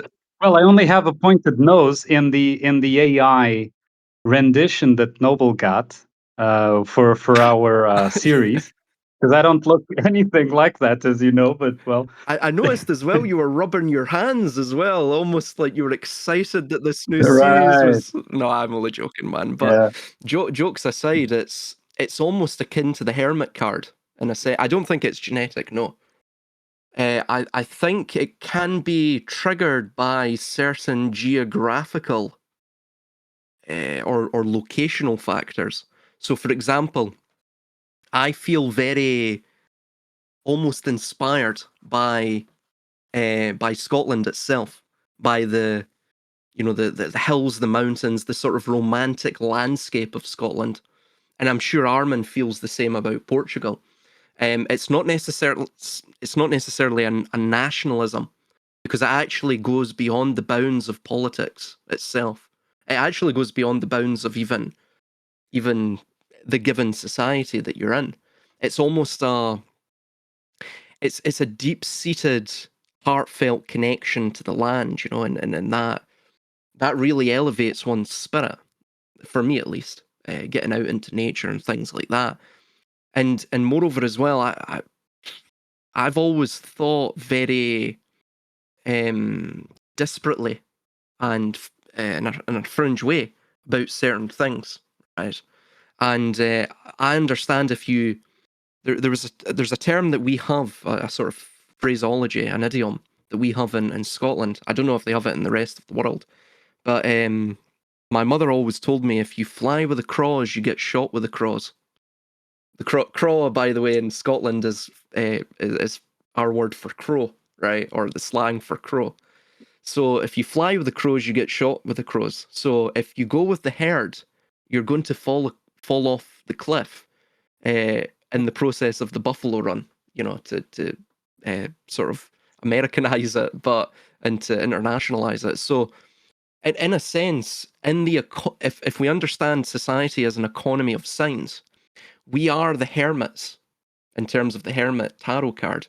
We have our own lamp. We have lit our own lamp. We've provided the kindling for our own lamp. We hold that lamp. That lamp guides us. It doesn't guide us across the cliff like the fool.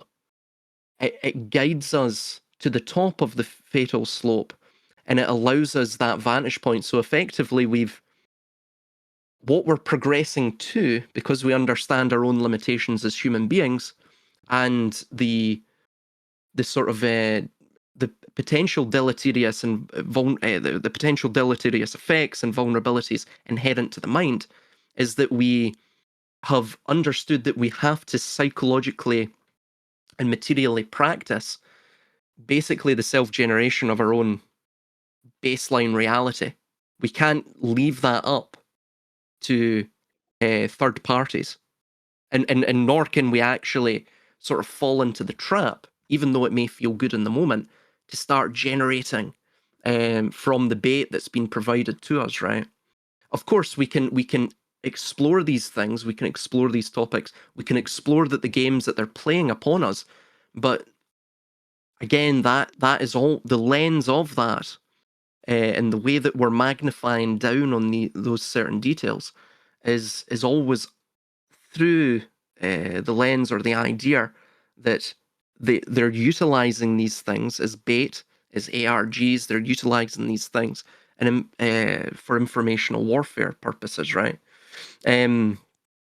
So that's what I would say regarding that. You know, we ourselves are, in a way, we almost become the illusionist, but we become our own illusionist. You know, of course, everyone must exist within the ego, which itself is sort of, it still is detached from the objective reality. So we still generate our own reality. Everyone must generate some reality, some simulacra of reality.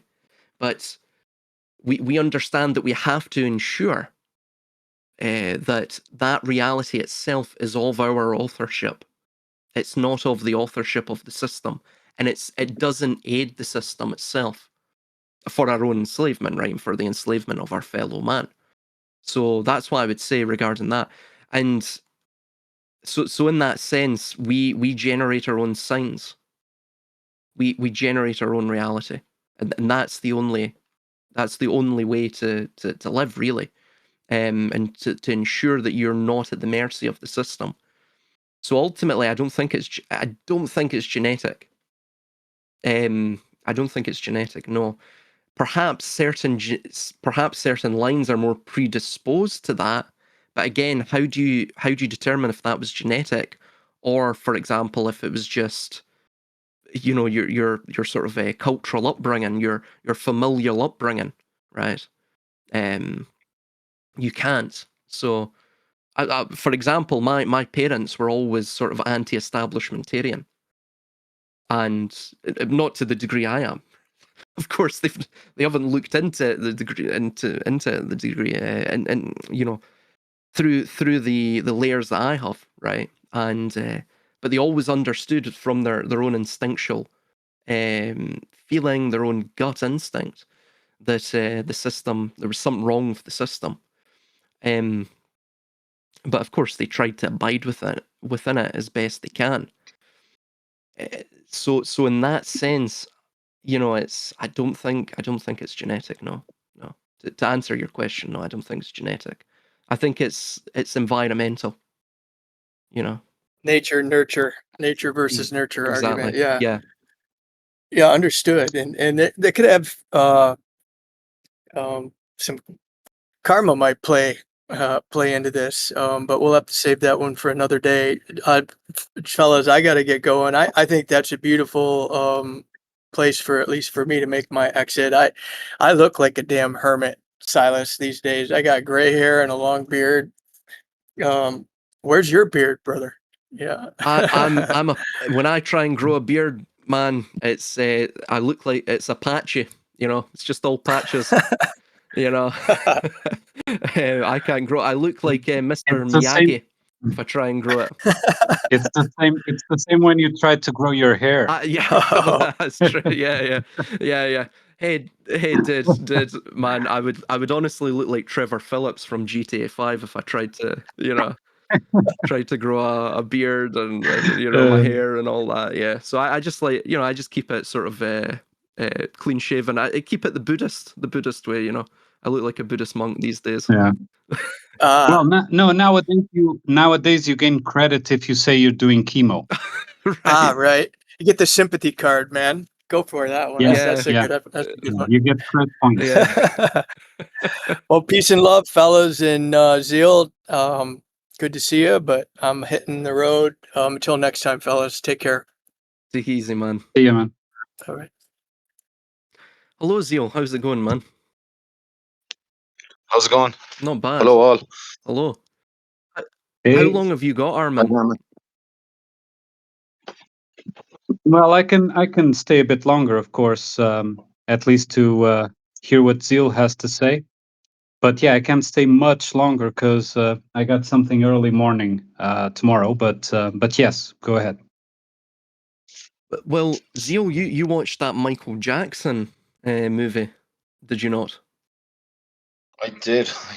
I'm just literally back, like literally in the door. Oh, right. So it'll be fresh in your From- mind. Let's pick your brains. What did you think about it? Well, it's light entertainment. What can I say? It's like there's nothing substantial in it. It's just given a kind of a. The only interesting thing is that they clipped off all the dark bits. Like there's nothing about his alleged kind of child abuse stuff or his drug addiction Or and all this Epstein? kind of stuff.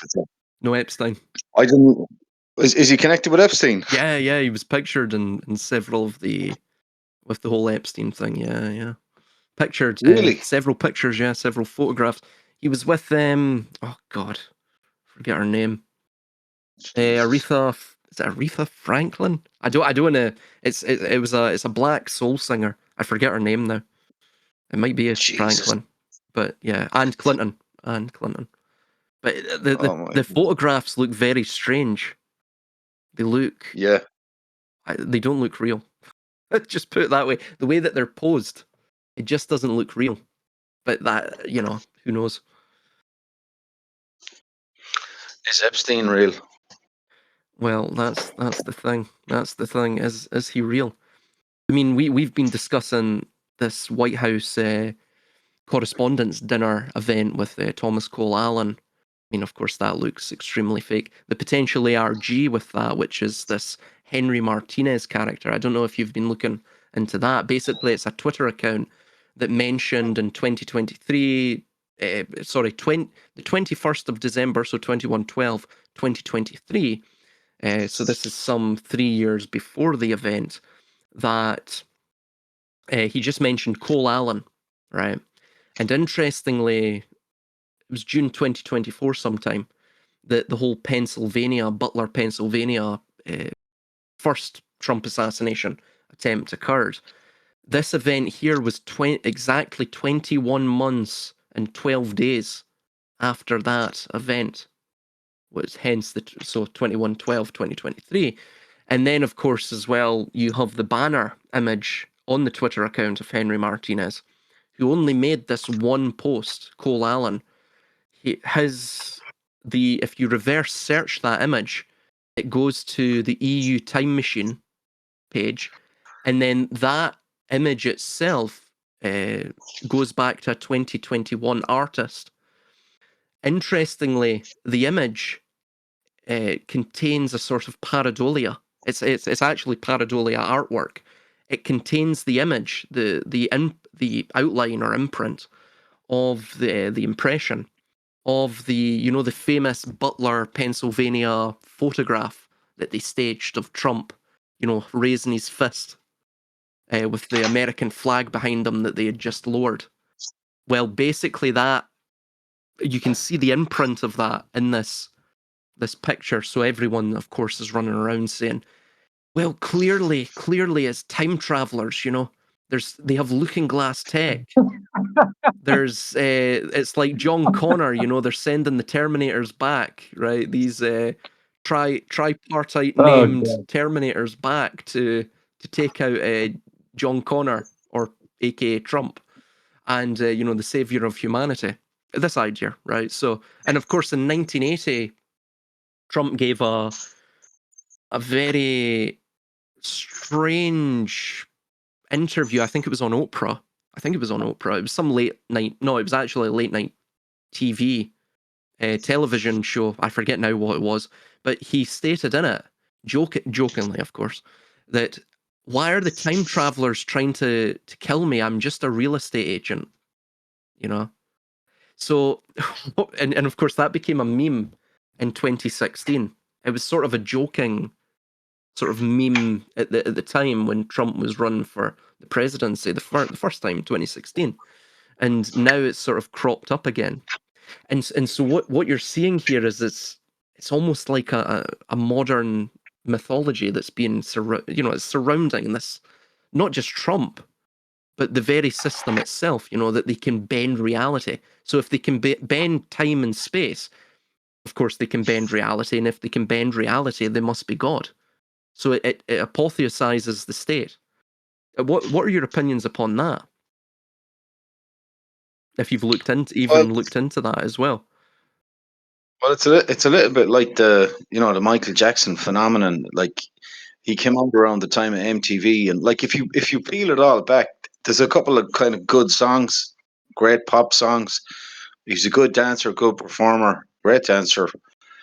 And but after that, it's like I'm not sure that the guy actually write any of his own songs, and like there's no coherent band like three or four guys that got into a room and made their own sound. So like when you peel it back, it's like I don't know. It's kind of like the Beatles. The thing starts kind of falling apart or something. And like he's a media creation, and like what you're talking about there, they're media creations. They're like the genie in the bottle. If you focus enough energy and light and into that one point, it takes on a life of its own and in people's imaginations. And as they say, you're a star. You're a star after that point. So like all of these things are constructs, really. Like No, having said that, like, what's happening around Trump is entertaining propaganda. As that, there was a guy on the internet, Blackpilled was his name, and he said, look, it's propaganda, but it's good propaganda is entertaining. It's still entertaining. And like what's happening around Trump and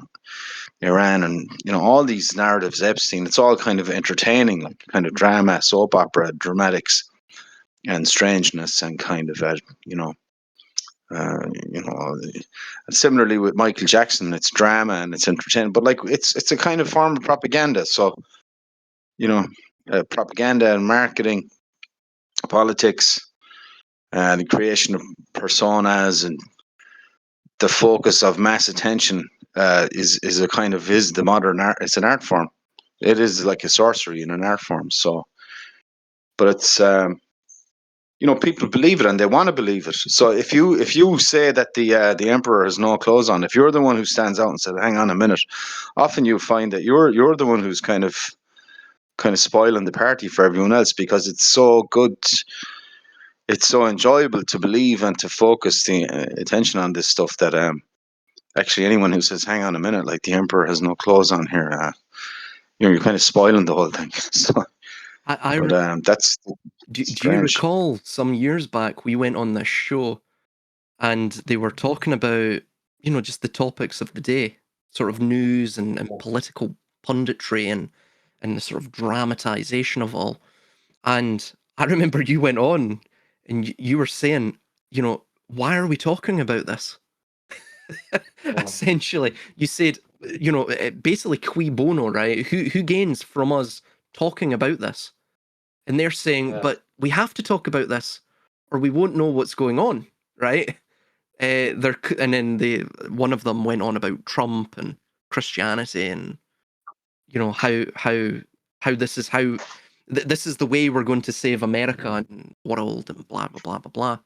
And it's like what you're saying, you know, if you take down the theatrical mise en scène, the scenery of it all, and you show the thing, this theatre, to be basically just brick walls with a very shoddy facade of of a story, of a narrative, of a play, or a pantomime, and basically people hate you for it. They despise you for it because you're almost highlighting, you're illuminating the shadows of their own culture, and it's like I've still to actually create the video on this, but it almost appears with this. It's a type of what I call an ARG, and I was looking up this, and it's part of Psywar doctrine, at least within the American military theory, which is and Soviet military theory, which is that you actually establish these little games, you place these breadcrumbs, these digital breadcrumbs, because you actually want to sort of antagonize or entice people and to galvanize their imagination.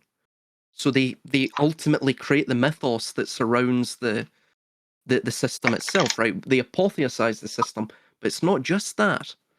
We were talking about reality TV. That was also another primer for all of this. And Armin has that very interesting, and I would say absolutely profound neologism that he coined, which is on the ontological affordance space, which is basically the gist of it is the perceived dimensions of what is possible. And so I wrote here in my notes that through mass media, social algorithms, and predictive programming, like the dropping of these digital breadcrumbs, or even the Q drops, if you remember that back in the day with QAnon, right? The Q drops. What else do you drop? Well, you drop breadcrumbs, right?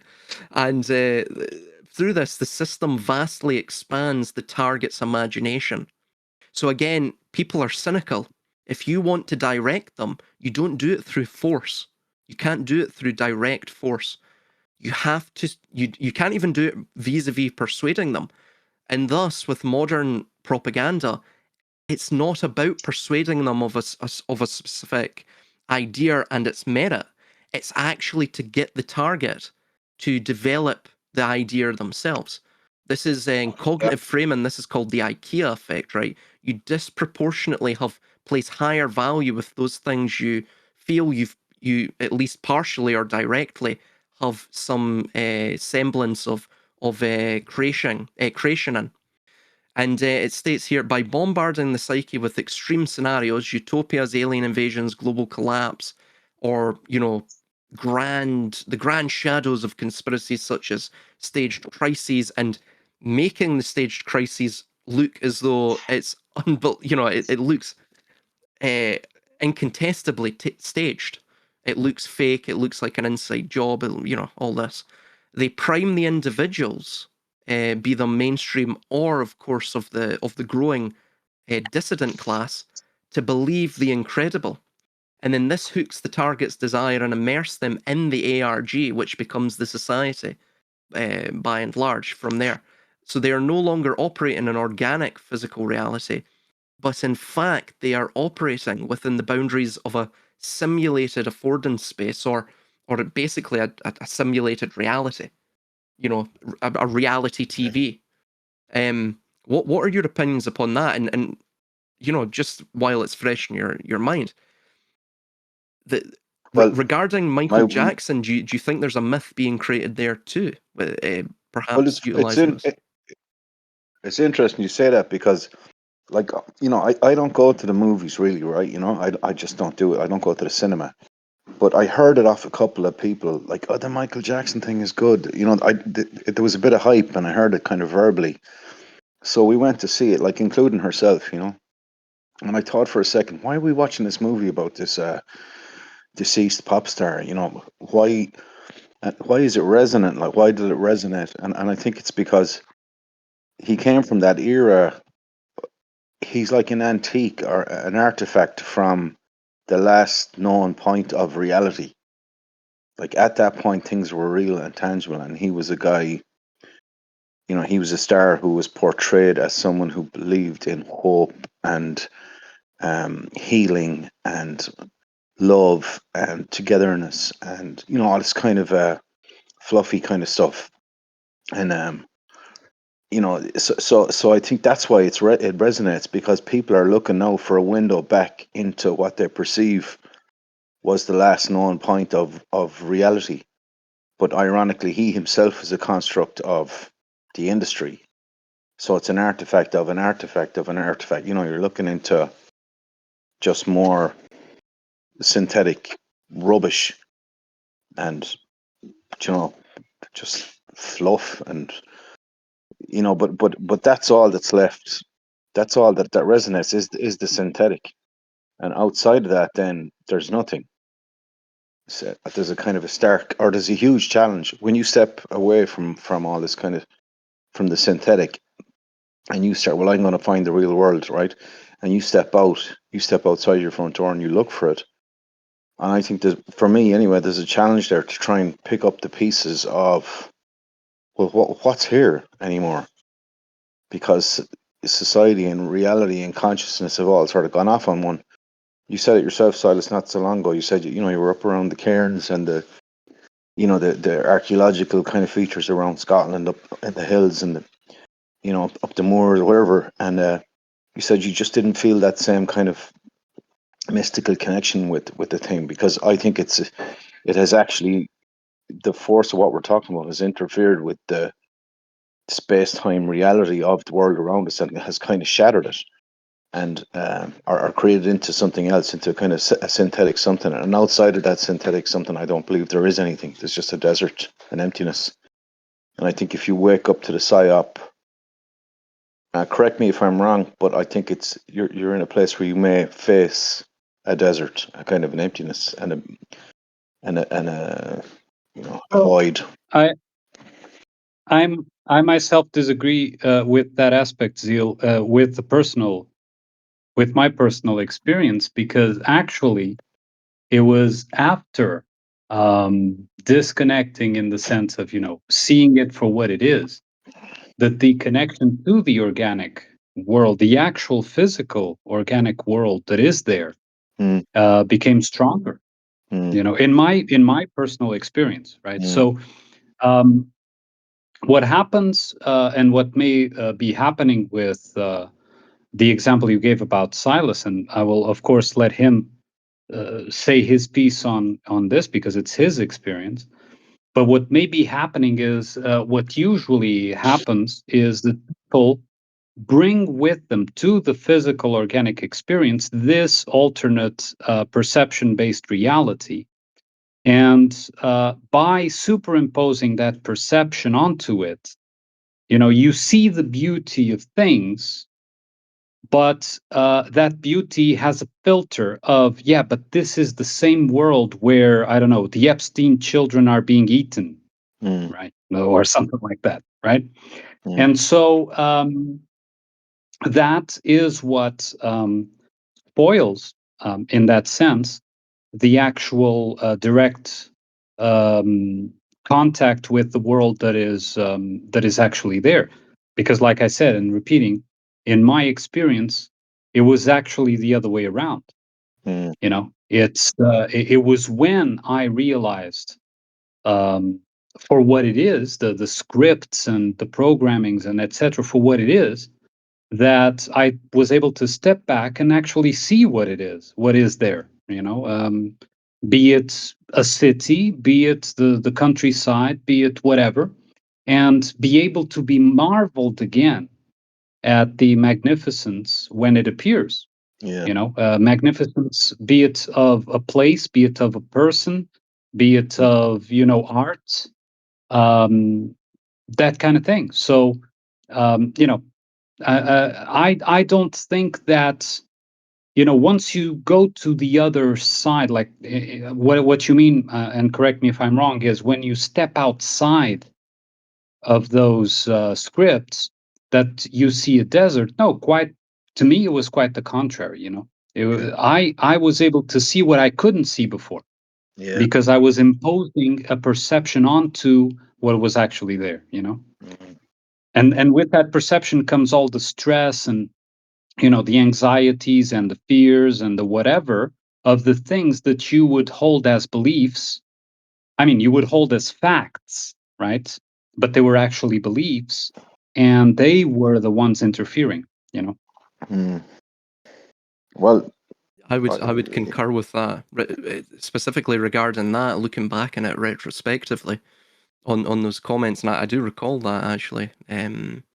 That was yeah. at the Lomond Hills, and I think at the time, I still am actually sort of reeling from this idea that perhaps the conspiratorial, again, I use that generally. I'm not necessarily trying to just simply parrot the system's terminology or talking points, but I use that just as a general descriptor of these sort of circles, and perhaps as well the attached ideas that go along with these circles. I was at that time I was sort of wrestling with the notions, or the sort of romanticized notions that I still had, which were artifacts in my own mind, which I think, falsely attributing to the very essence of my soul. And for example, this thing that we're talking about, the sort of ARG thing, this concept, the alternate reality game. This shows that perhaps what appears to be our own personal doing can actually be, the sort of the. Yes, it can be established by us, but it can be initiated by a third party. So what I mean by that is, Yeah. for instance, the magic that I was feeling, because it was gone, it was perhaps actually a false perception I was projecting onto Yeah. the well, for example, it was the Yeah. burial mound, right, that had been destroyed, the cairn that had been destroyed. And so fundamentally, yes, it was the ghost of my ancestors, because the ghost that can't be seen, the ghost is a perception that is projected from my mind. And so, and therefore, this sort of spectre, this eidolon, this vaporous idea, through everything that I was beginning to sort of introspectively reflect upon, specifically regarding how am I generating my own reality? Is it me actually generating it? Do I still have these artifacts that indicate that I'm in some way being controlled by a third party? Right? I'm through alternative reality games, am I looking into these things? For example, am I looking into this history? Am I projecting a history onto the burial mound? Am I projecting a history onto the landscape? And once you start thinking along those lines, and once you get past the sort of the glumness of it all, the deep depression of it all, you start to come out the other side, and to use a term, you see the light. You actually see I think that myself right now, I'm actually starting to see the beauty beyond perhaps the historical romanticization that I had regarding the landscape. So that's sort of to echo Armin's point as well.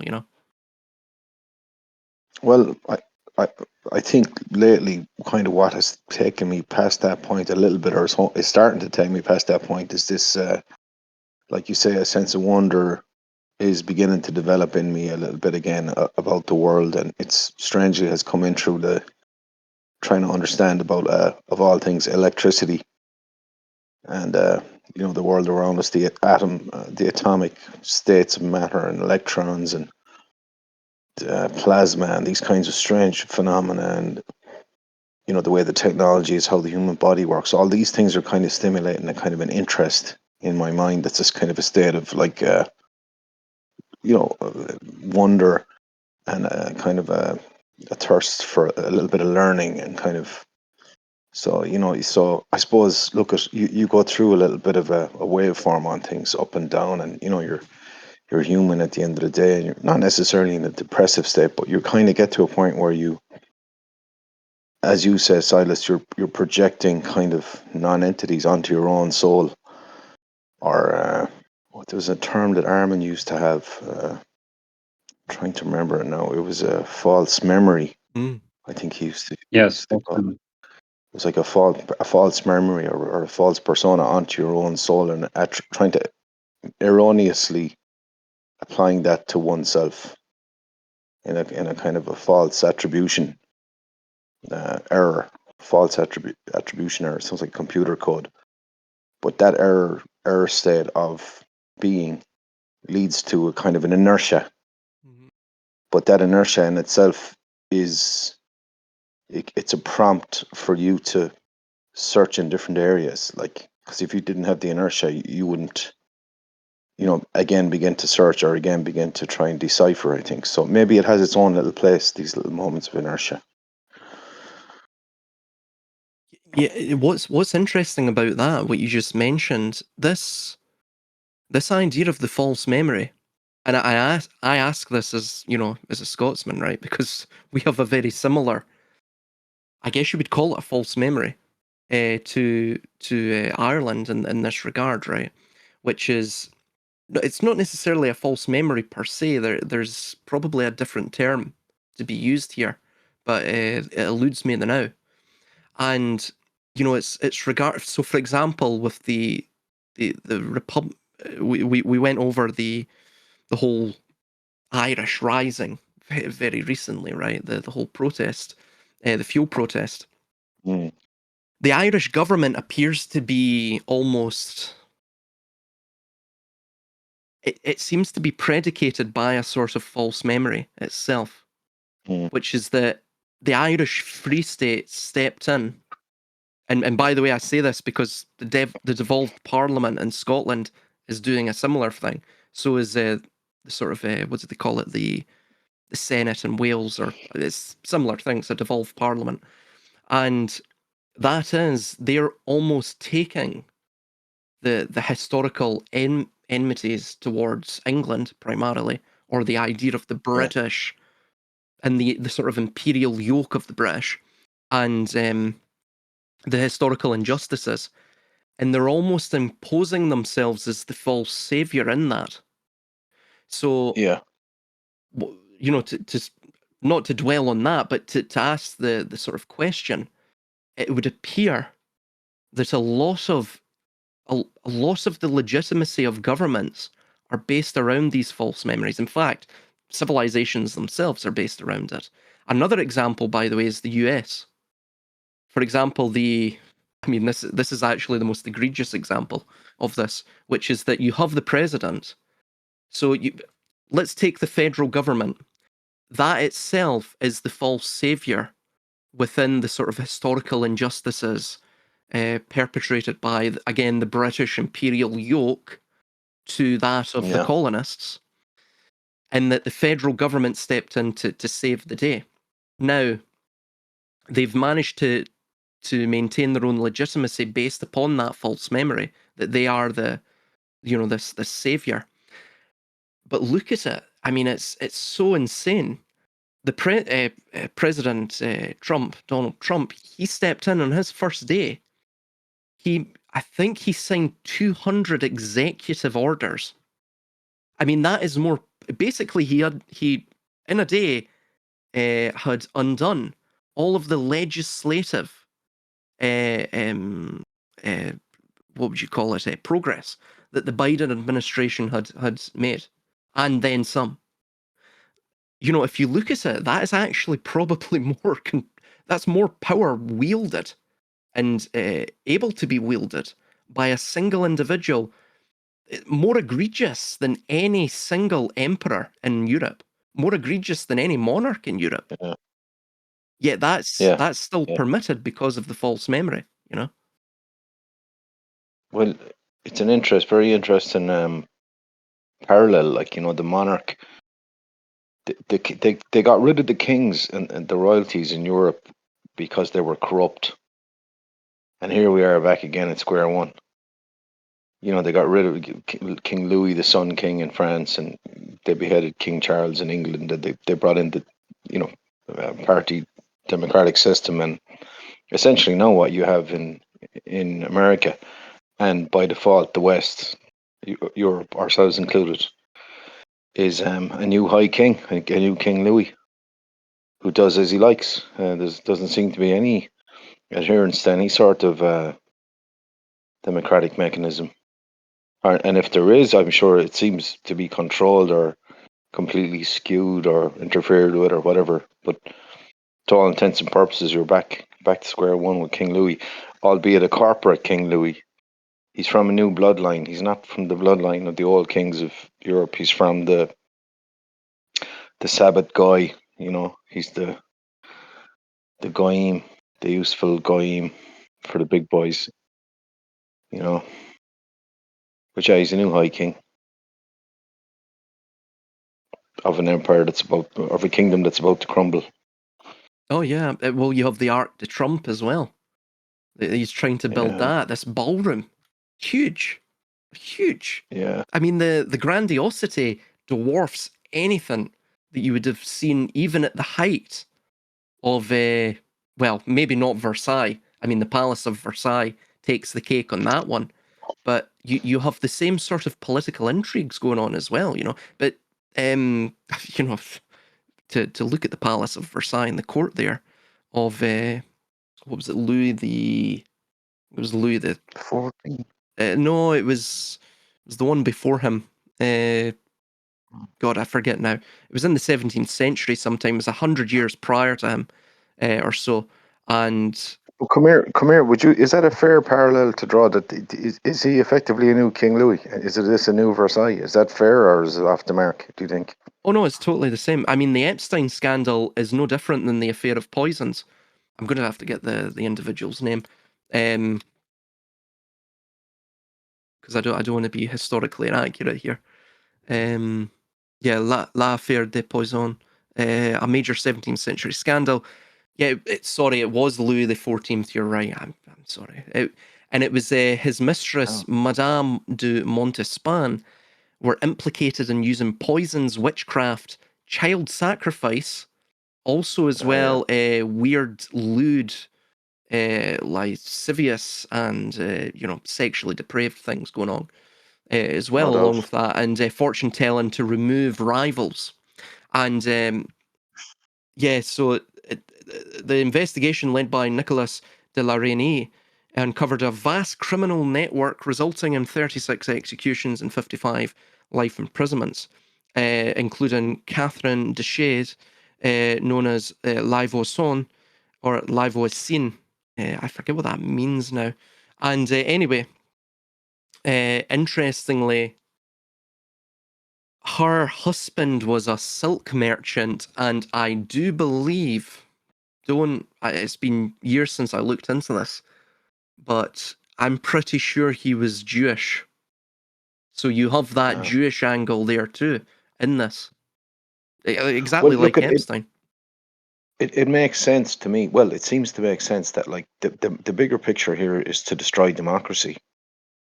And once you've got America, once you've turned America into Versailles, and with Trump as King Louis, effectively you brought back in the old rotten monarchy of old.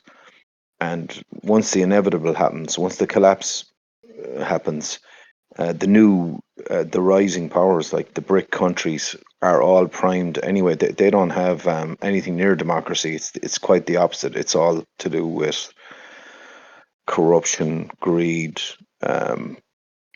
This kind of. I talked to one of the guys I work with the other day, and he worked a lot in China, and he said they will kiss your arse if they think they can get something out of you.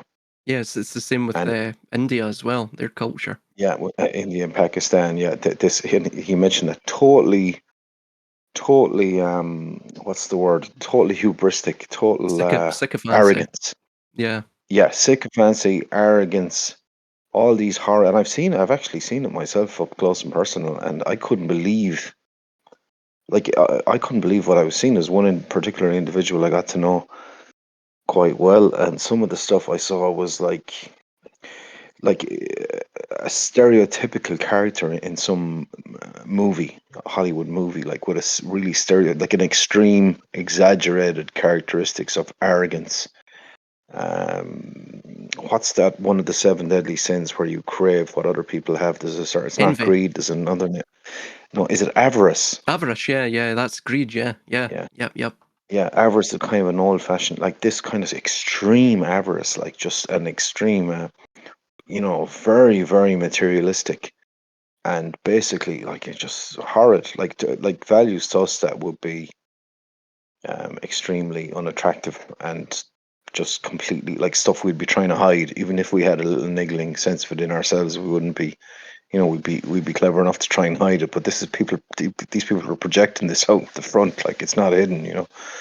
But anyway, the point being that these BRIC countries are sort of anti-democratic in essence, in their DNA, because of this sycophantic kind of hubristic arrogance and avaricious kind of states of that they have naturally within so you can see that that's probably part of the bigger plan as well, to get rid of anything that makes the civilization kind of just those values maybe that came from the Enlightenment or the Renaissance, or took a couple of thousand years to formulate in Europe and the West, are to be completely destroyed. Because and I don't want to say they're Jewish, but it's a part of it. It seems to me. But the Judaism has been informed by this as well, because within Judaism, I think the rabbinical class or aspects within, perhaps, I don't know, you probably, Lou said, spell this out a bit clearer than I would, Silas, but like this parts within the rabbinical class that are definitely driving Judaism into hegemony and into a hubristic state of omnipotence, really, kind of political, economic, military omnipotence, and that's just driving their heads into like intoxication, where they're just in a state of a frenzy of they can smell blood of the new era, and they're going to be the kings. So within all that, you've got this just a heady mixture of and all, that's where Versailles is coming from. That's where the new King Louis, he's coming from, that because they've trampled upon all this. They've trampled on the Constitution and on the democratic ideals that it took ancient Greece to develop these, and Rome to formulate them, and for them to collapse subsequently, and for them to slowly be reformed up through the dark. They faced the dark ages in Europe, and it took a very long time for things to kind of come back together. And here we are again. It's been smashed to pieces. Probably forever this time. Well, see, democracy to me, I think actually engenders these things. I think it engenders a materialistic, as you say, avaricious, envious. I agree Yeah. with you, but I hit you on one key point, right? I agree with you. It does engender them, but it in a normal situation, it's cyclical. Yes. Yeah. It's in a balance. I agree with you. However, it'll engender the bad situation, but ultimately the bad situation will tip the scales, and the good stuff will have to claw its way back in, and it'll have to thin out its own rot. It'll have to go through a phase of cancer, and it'll have to have all these growths sort of surgically removed from itself. These hard lumps of cancerous tissue, and once it has gone through that torturous time, it renews itself. But see, the difference is this time, I think, Silas, and I think you might agree with this, is they're heading for a thing where there will be no renewal. Where the cancer will take hold, and that'll be it. That's the difference. So this time democracy dies indefinitely. It's gone. It's completely gone. So you won't have any contrary force. There will be. You'll have what's that word you used to use a lot, where the system has no waste, no loss, and no entropy. It'll have no Negentropy. entropy anymore. Autopoiesis. Yeah, exactly. It autopoiesis, and it'll go into this eternal. This machine will march forever. That's what I think they're going for. Oh, absolutely, yeah. Well, I mean, look at the people that they're bringing in terms of immigration. I know the majority of the Indian societies. I say Indian societies because India is made up of an absolute mass diversity of people groups that fundamentally, prior to, of course, the British Raj, wouldn't have been, and even prior, of course, to the Maratha Confederacy and also the Mughal Empire, wouldn't have been connected in any sort of way. They speak different languages and such, right? So, there there is actually a sort of intellectual class that I would say in some ways in the Indian society, for example, that would be even beyond the European intellectual class, contemporary intellectual class in Europe, right? And however, those are not the people that they're bringing into Europe, and of course in the Middle East, those are not the people they're bringing into Europe. The displacement of humanity that's occurring from the global south to the north, primarily, it's primarily a displacement of peoples from the lowest rungs of the ladder. And I say that as a person from the lowest rungs of the ladder. But of course, like what you're saying, we've had many, many, many, many centuries and a hell of a lot of bloodshed to get to the point where even the lowest rungs of the ladder in our countries, if they are coarse, if they are boorish, they're not taken seriously. They have no cultural sort of. They can't dictate the culture per se, right? However, in places like India, a lot of these, because they're so populist, they are literally. I mean, you've got metropolises in India that are just. I mean, it's total overcrowding. I mean, overpopulation. I mean, there's no other way to describe it. Of course, with China's very similar. They're all very urban. These societies, perhaps not India to the degree of China, but India has become very urbanized as well, right?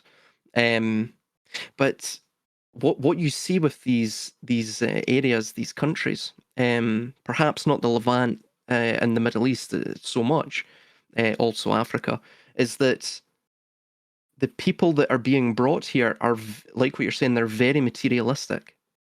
They're very materialistic because ultimately because they're from the lowest rungs of the ladder, they perhaps don't even have access to any sort of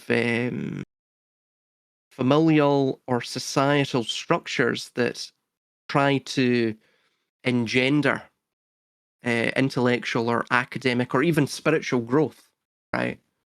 If you look at even the religions, for example, within the traditional religions and the Bantu places in West Africa, India, for example, with Hinduism, and all of its various facets and flavors. Also China as well. A lot of it from from the lowest rungs up and how they interpret their various folk religions. A lot of it is materialistic. Now, again, I'm not saying Europe is necessarily beyond avariciousness.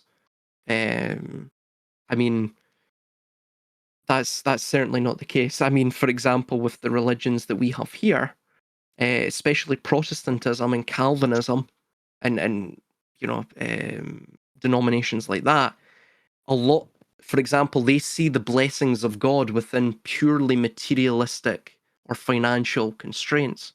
But what I mean is like what you're saying, that's hidden in the society. That isn't taken as some sort of virtue. Of course, it has a religious aspect, but people don't necessarily see it in the wider culture as virtuous. They do in they do. I mean, there's I know because we have Indians that live here. I speak to Indians, so I fraternize with them, and it's not really too much of a stretch to say, because I've heard it from them themselves, that there's a certain culture that's almost, I mean, what's the way to describe this in polite terms? If one scams another person, if they don't get caught within that scam, there's a sort of virtue surrounding their cleverness. The person that of course committed the scam. That is a severe impoverishment of civic sense. But that is very, very, very lucrative, and it's very valuable to a tyranny. One way to control a society is to turn them into materialistic, solitary units that have no civic sense, no cooperativeness, that they're seeking to compete with each other almost in a hyper predatory manner. That's a great way to control a population. If you can bring that, you can ensure that it becomes a universal maxim within the culture. Sorry for the rant, but it's I totally agree with what you're saying. Even social media, you're seeing the way social media is being utilized to mutate and to morph Western society. It's doing it in a manner that's turning us more materialistic, more avaricious, with greater avariciousness. And It wants us to be envious of everyone else. I mean, advertisement is big on this, you know. By watching advertisements, by, you know, just by osmosis alone, you almost pick up a subtle sense that you must be envious of, you know, Mr. and Mrs. Jones down the road, you know. Oh, they've got a BMW. Oh, they just got a new Range Rover. I must have that as well. So almost, again, this is capitalism, though. It's to engender competition. But what we're seeing now, it goes even beyond that, the influencer economy. It's actually just simply to sort of break down society, to turn us into these solitary units within a sort of Mad Max dystopia. Basically, they want to turn us into effectively cockroaches. Cockroaches, you know, within an urban environment. Just mindless, you know. We have little to no value of life and no civic sense because it's easier to control people that way, I think. Just on a slightly different note, I was wondering, have you been following this story about these scientists that are either disappearing or plane crashes and whatnot lately? Have you followed it, or has anyone followed it, or is it Yeah, any? I've been following it. Yeah, jump in, Yeah. Reagan. Well, I mean, I'm just keeping a ear to the ground on it as much because it's same with like the stuff with the attempt on the president's life and such. Like, I'm keeping an eye on it as much as it's more of a trope or an entertainment thing. They're smoke and mirror projects going on. So like the scientist thing, oh my god, when that started up, there was all of the UFO groups and your Arcturian, Palladians, whatever mystical, occultic, you know, mediums kind of mixed with the alien stuff. Like all of them jumped on all that stuff right away, right? Like you saw them all light up. If you searched it in Google, like medium.com articles were just everywhere. Every time I tried to look up one of the names or something. Yeah. And like Medium is it's kind of like what Wikipedia used to be in a sense for all that stuff back in the day. Yeah. Where like anybody used to be able to get on. I mean, still more or less, if you can provide credentials, you can get on Wikipedia and submit the information into it, right? And as long as it's peer reviewed and documented by others and accepted, then it gets put into the website information. So Medium's still not as corporatized, I guess I would say. It probably is. It was probably created to be appear as like a non-corporate entity to gather information, but I would say that about any website at this point, or anything that's going to be active on your surface level internet browsing. Yeah. And so like that stuff, that's what I'm saying. Like it's a lot of smoke and mirrors. It's, you know, if you can dig into it, there's stuff. I'm sure some people can gather certain information from it. Yeah. You know, personally, like as of late, a lot of that stuff is just kind of turned the other way, you know, like I'll listen, I'll watch a couple clips Yeah. from people or listen to like your guys' perspectives as well. But it's more or less like it is to keep you off of the main points of your own thing, your own individual. Yeah. But I'm not saying don't look into this stuff. That's what I mean. Like there is Yeah. whatever there's certain things that like there's things that catch my eye and I'll look into the article a little bit. Maybe it alludes to something that I was working on, you know, Yeah. in some way. Yeah, that's kind of how I feel about it. I'd say overall. Yeah. I think as well that, of course, that ties in with the whole Henry Martinez thing. Paul Allen worked for NASA as well. You also, if you follow the ARG, the alternate reality game that's been placed there with the whole Henry Martinez connection with this event, it will take you down the Looking Glass technology, the time machine, and time travel and all of this reality bending.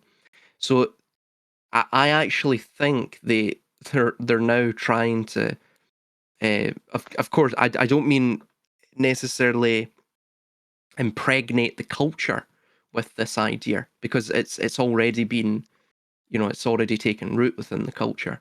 But they're now sort of it's with all of these events that are going on, they're triggering that thing that was already primed within the, not necessarily primed, but sown within the culture previously, and it was sown vis-a-vis the sort of conspiratorial pundits, right? David Icke is one example of that. Again, I'm not necessarily saying he is controlled opposition. A lot of these people don't have to be controlled. They just simply have to be indirectly. Um, uh, they can be indirectly controlled. By that, what I mean is, for example, in the age of the algorithm, you can algorithmically determine what narratives and what pundits you want to be elevated within the news feed or within the social media feed of the individual on that, or of a group of individuals on the platform, right? So in that sense, they will just keep you. Again, it's like Pavlovian conditioning. The content creators are they're conditioned in a Pavlovian way, which is that, well, I'm going to keep making content like this because look, I get a little dopaminergic rush because I get more views with this content, or I get more money on this specific type of content. So therefore I'm going to keep making this content, right?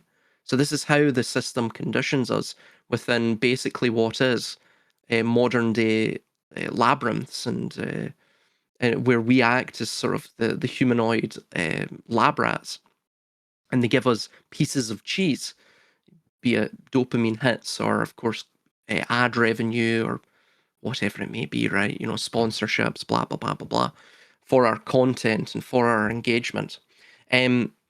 So this is the economy of signs, the economy of engagement in that sense. But specifically with that idea, I actually think with the death of those scientists and the ufologists and all of this, I actually think that's a trigger. I think you're going to see something later on down the line. There's a reason they're triggering that right now.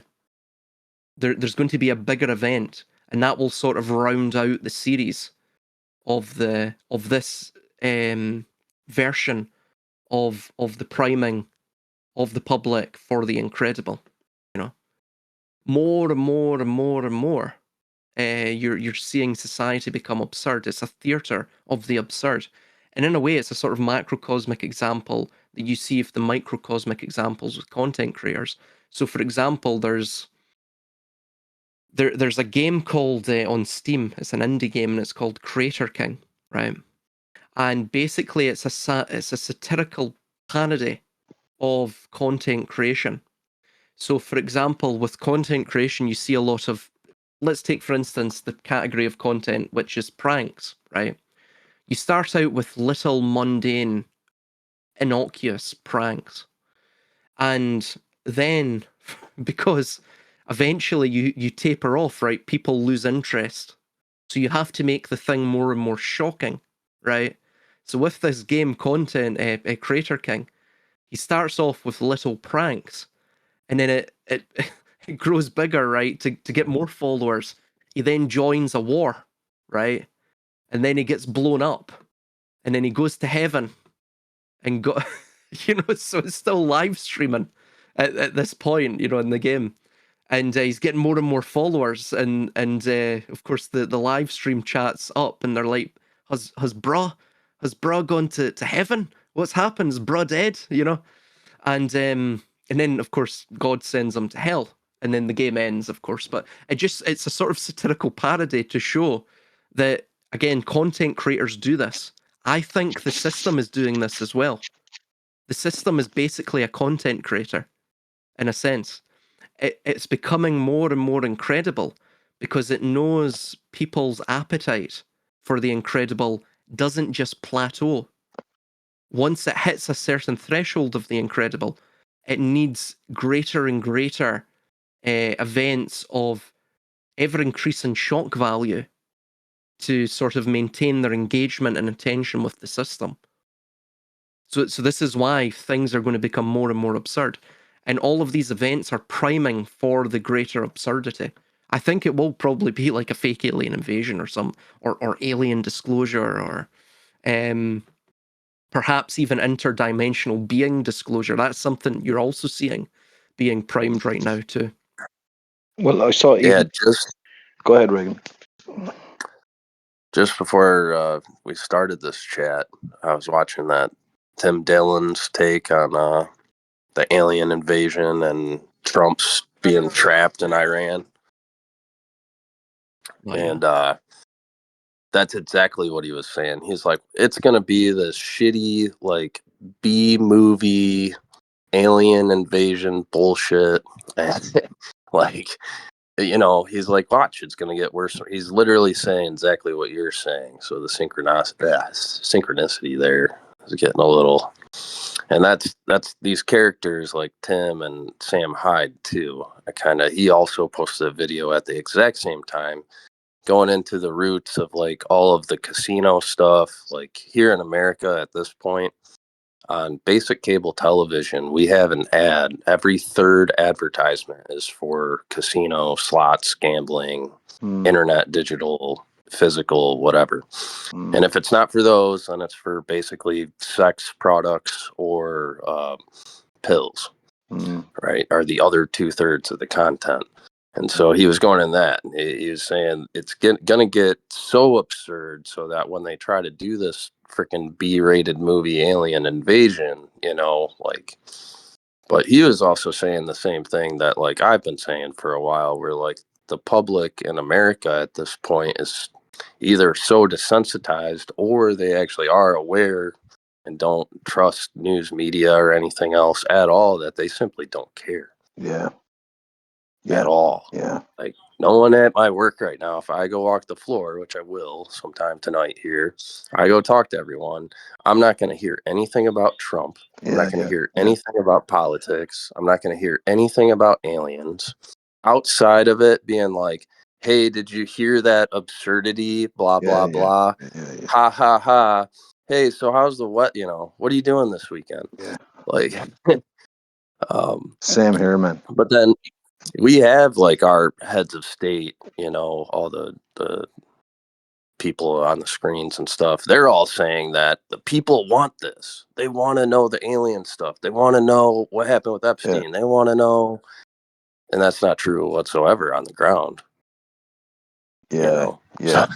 So, it's like they're preparing for a rug pull that they've now desensitized everybody totally to. So I'm kind of starting to wonder if this two-way street of the internet has kind of backfired at this point in a certain respect. Yeah. Now the other side of that is like they could go and kill a whole bunch of people. Like for example, let's just assume they actually did want to off some scientists that were, you know, were causing a problem. So they wanted to bump them off. They could literally kill them in full view of the public and put it on TV, and no, most people wouldn't believe it, and the other kind of section of people just wouldn't bother even looking at it because they think everything is there's so much bullshit. So they could get away with doing stuff now in broad daylight. Well, You know? when are they going to test that? But anyway, on another note, I think if they do the alien thing, it's gonna be the plasma. They're going to be blaming the plasma cloud, the sentient plasma being. And these books I've been reading lately, there's been talking a lot about plasma, which is, you know, matter that's not in a kind of coherent state. It's electrons that have, you know, flown apart from the nucleus, and protons that have kind of disintegrated, and it's this in a miasmic cloud and has helical structures, and it could be capable of consciousness and all this kind of thing. So like it's like this postmodern narrative around matter itself. Like everything has a post-structural, postmodern you know, narrative now. So we don't know a penis from a vagina, so we're gonna not know stuff from anti-stuff or from non-stuff. So that's what I kind of have if I was a betting man, I'd say they're going to have a scientific explanation in behind the aliens when they do arrive, and they'll be. I don't think they're going to go for the grayling kind of thing. I think they're going to go for a plasma being kind of thing. An interdimensional plasma being that pops out of the thin Yeah. air. Oh yeah, Do you know what's crazy? David Icke just actually put a video up. I think it was either today or yesterday regarding that. That they're almost Really? what was the word that he used? He used the term, I forget now. But basically they're now just simply stating that the interdimensional beings are here, that, you know, or they're at least preparing the ground for this narrative, right? And this, see, remember back in, what was it, basically 2021, 2022, so around, you know, basically the event of 2020, the whole COVID thing, that itself you saw in 2022, after, of course, they had unveiled the needlecraft and rolled it out, that they demolished the Georgia Guidestone, which at that point was like this sort of monolith, this touchstone, quite literally, for the conspiratorially minded circles. That was then destroyed. Again, like an artifact that's now no longer, it's like this distant relic of a bygone past, of the idyllic, you know, the idyllic sense that these conspiracies are mere conspiratainment, you know. They're just things that we believe to, that make our lives a little bit more, you know, easier to deal with, right? And or even they have entertainment value to them. And then once that was destroyed, it sort of, it was like an inflection point. Then from there, they sort of revealed everything. There was a revelation of the method, right? No, in fact, these conspiracies are real. Look, they're all real. We are really corrupt. We are being run by reptilian interdimensional beings working from a, you know, a lunar base, and there's a simulational matrix being directed to the Earth from Saturn vis-a-vis the satellite of the moon. You know, and it's And come here, and man, you know. you know who's going to be, lecturing you on all this stuff is all the normies that used to call you and I a conspiracy theorist. We're going to have to be listening to lectures. Exactly, Zeal. You know, exactly. Joe Normie, exactly. Is going to be lecturing us about fucking interdimensional shit and how it all ties together and what's going to happen. And we're going to be sitting there nodding and going, okay. Well, they'll also say you'll have to wear your mask or the interdimensional beings will possess you and things like this, you know. So but this is what it's showing, is that in fact we are not distinct. Again, this is very cynical of me to say, but that we are not distinct from them. We are merely the precursor of them.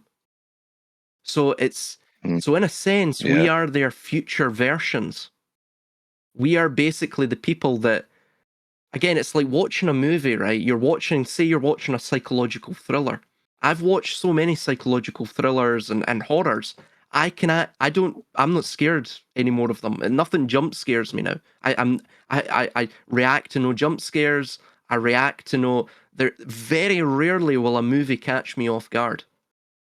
Because I know exactly the characters that are going to turn into the villains. I know the twists that are going to happen because I've watched all the thrillers before. You know, they follow a formula.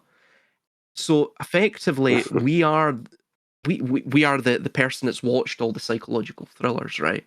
We understand how the thing's going to go. We understand the narrative formula. So, you know, we no longer, we're not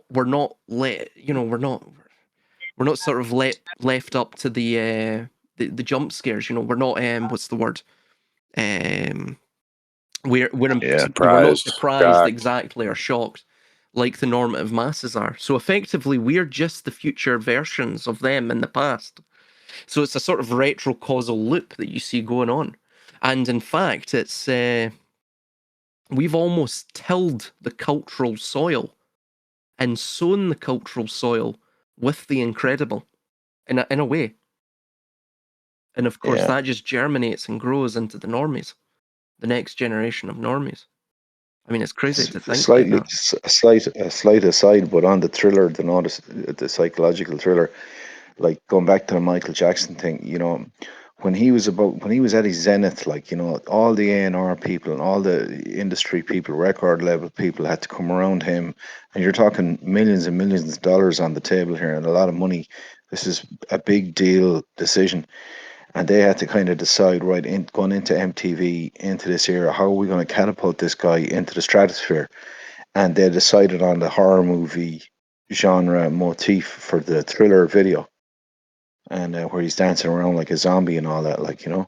I thought it was interesting that they picked that, because I can't off the top of my head think of like a Madonna horror thing or a Britney Spears horror thing, or God forbid, you can imagine Taylor Swift coming out and doing like a zombie thing, or a kind of a, you know, like that they picked that genre.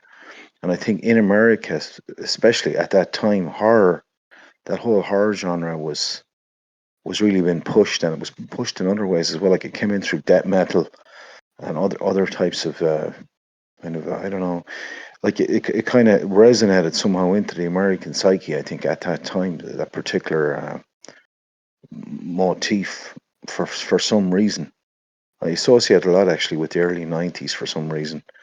But I don't know why that was, or was it because of the war, kind of that America was going through the various wars, Vietnam, and dealing with trauma, and somehow the power structure decided that the genre of horror itself was something that was going to resonate in American minds, or was it something that they thought, look, we need to keep the American people in a kind of state of fear or phobia or neurosis about the boogeyman kind of thing. So it was like a kind of a psyop in through mass media, you know, to use these motifs.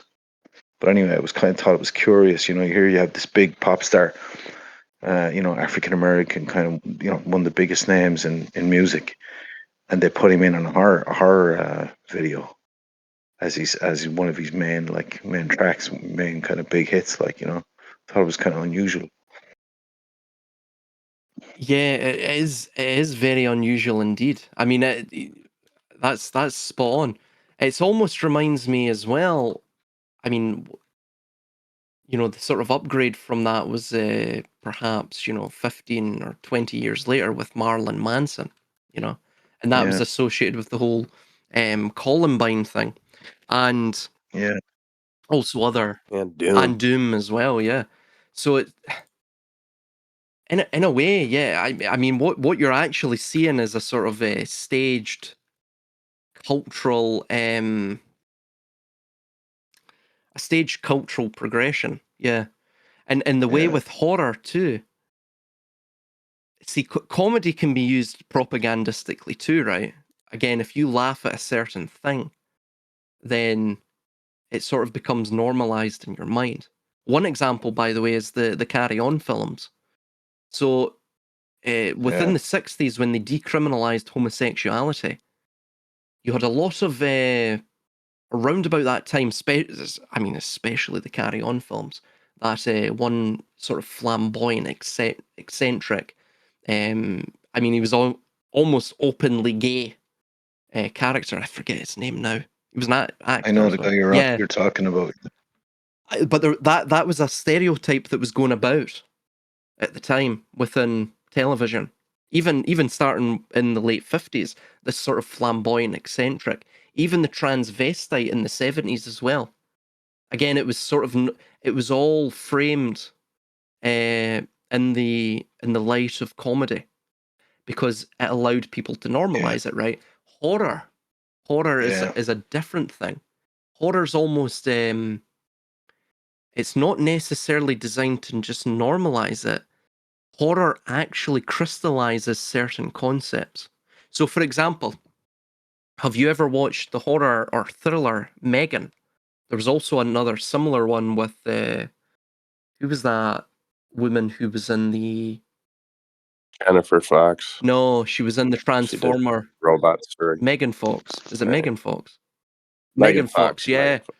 Man, you I was thinking Jennifer's body yeah. was and then she ended up doing the robot one just recently as Exactly. well. That's the one I'm talking about. And so that and Megan, and you've got Megan too as well. That itself is crystallizing the concept of AI, of evil AI, that AI will eventually take over. That it's almost subtly that it's an inevitability. Just give up. It's an inevitability. You know, that Yeah, it's these they're gonna ideas. overpower you. Bingo. It's the same though as the lizard alien stuff, because it's all about like when you get into like the nitty gritty of those, like the books and the CIA documents and all that stuff. Like it's subtly in there, just like you're saying within a film. There, you can kind of see what's happening before it happens at this point, because you've seen each type of story architecture. Once you see them all, you realize all the rest are just copies of it. And It's like the subtle message, right? The subliminal message that's being projected out of all your alien, uh, Dracula, vampires, lichens, right? All your horrors, all the way back, even the grim fairy tales. Like that subtle message is that this entity is so powerful that even if you were to come against it with 1,000 men, it would slaughter you, right? and this Like that's the common message within any one of those stories. As far as I've understood it, and this almost Right. takes us to the idea of the roboticization of mankind, right? So you brought up Zeal. Why would they pick the zombie? Michael Jackson in that Thriller famously becomes the zombie, right? And of course, you see it. I see that at the end or the beginning, where they're all just dancing mechanically. They're dancing in unison. It's the same idea. In fact, it's a precursor to TikTok. For example, we see influencers and quote unquote celebrity. This started as well with the celebrities, celebritizing actors. Actors are just people that pretend to be other Yeah. things in a very mechanical, machinic, almost roboticized way, right? They give the simulated version and flavor of of emotion, of human emotionality, of human being, but ultimately it's a flawed, hollow simulacra, right? It's akin to the sort of vanilla flavored ice cream, right? Yeah, sure, it's vanilla flavored, but they ain't using real vanilla in it. Not like, not a pound a carton or whatever, right? So, or $1 a carton or what have you, or euro a carton. So what you're seeing there is with Michael Jackson, the king of pop, and the sort of zombie motif that he had with his biggest hit, Thriller, is that is fundamentally what they wanted to engender as to be celebrated within the culture, which is dancing mechanically in unison to a backing track. And that was seen as this, wow, look at this. It's so wondrous, and this is where you get the TikTok influencers just acting as though they're human beings on camera, giving us simulated Dancing nurses. dancing nurses as Yeah. well. Yeah. Yeah. All of this came from Thriller. Well, did you see the last Fallout season? Season 2, I Like, didn't. the second. No, I Yeah. dropped off after season 1. See it. All right. Well, to ruin it for you, or at least a piece. The dad of the girl, I just call him the Yeah, is that captain. the dude that was in 'Cause- Twin Peaks and in Dune? Yeah. Yep. He was also in. He was the captain in How I Met Your Mother, which was like a very significant role. Yeah. Yeah. So his ultimate goal when he gets back to that bunker, because if you remember at the end of season 1, he like flew away in one of the war dog suits Yeah. or whatever, the mech suit. Power armor. So when he gets Yeah. So when he gets back with that, he gets back to the lab or like the main base in New Vegas, right? And it is like right in the somewhere central city Vegas or what it's turned into. And his whole goal, his program is that he gets those little chip bots that they like snatch onto the back of people's necks Oh yeah. and you can kind of control them. And it's like the Ibogene drug. Like it makes them totally mechanical. You have no emotion. You're almost completely controlled and you're completely influenced by the controller. And it wasn't completed. So like that was like one of the other managers was trying to complete that project and failed. He was the one charged with like finishing it. Or he wasn't really. He came and like took authority of it. And he actually got it to start functioning. And so like right at the end, the daughter ends up showing up and like blowing up his whole operation basically. And he agrees to blow it up because of love or whatever for her, or however they did a terrible job with the whole show. Yeah. But this specific part, I was looking at it like, yeah, that's oh my God. Cause he had like all the people he started collecting and getting them to work robotically in the lab. He had them starting to produce the chips and then going out and grabbing more people. So he was building an army. He had like 1,000 people by the time the daughter even shows up there, after the 8 episodes, right? Or 10 episodes. But yeah, they were all working in this perfect unison where, their hands are all going down to the table at the same time and grabbing a chip and they're all soldering it together at the same time and then passing it to the next person at the next table. And they're all in like a, you know, 5x5, 10x10 square. It keeps getting bigger and they keep making more. And then like some of them are getting assigned to go out into Vegas and go, get whatever people are alive and attaching the chips to them and then bringing them back. And then he has people start doing the janitor services and he gets the whole facility up and operating in this like synchronized, it looks like a synchronized swimming thing, but for like an office building, right? And yeah, that was kind of, that's just one show. And like I said, to me, it's like a predicative programming type thing where that's shown in a lot of others. That's in the Frankenstein series. That's kind of the big thing at the end of it with most of them. Right. Ultimately, these elitists want to come and take Frankenstein's book or they want the monster itself so they can reproduce it. Right. That's what I mean. Vampires operate that way. That is the story. Peter Pan and the Lost Boys operate that way. The Wonderland people. Well, this is also the idea that you see with TikTok and social media, which is perpetual adolescence. I don't know what you guys Disneyland adults, yeah. I mean, you see the same thing, which is sort of like I mean, I guess you could call it epistemic outsourcing, which is you outsource not just how you know things to the state, subtly, of course, but you outsource even your own being. This is what you see with TikTok.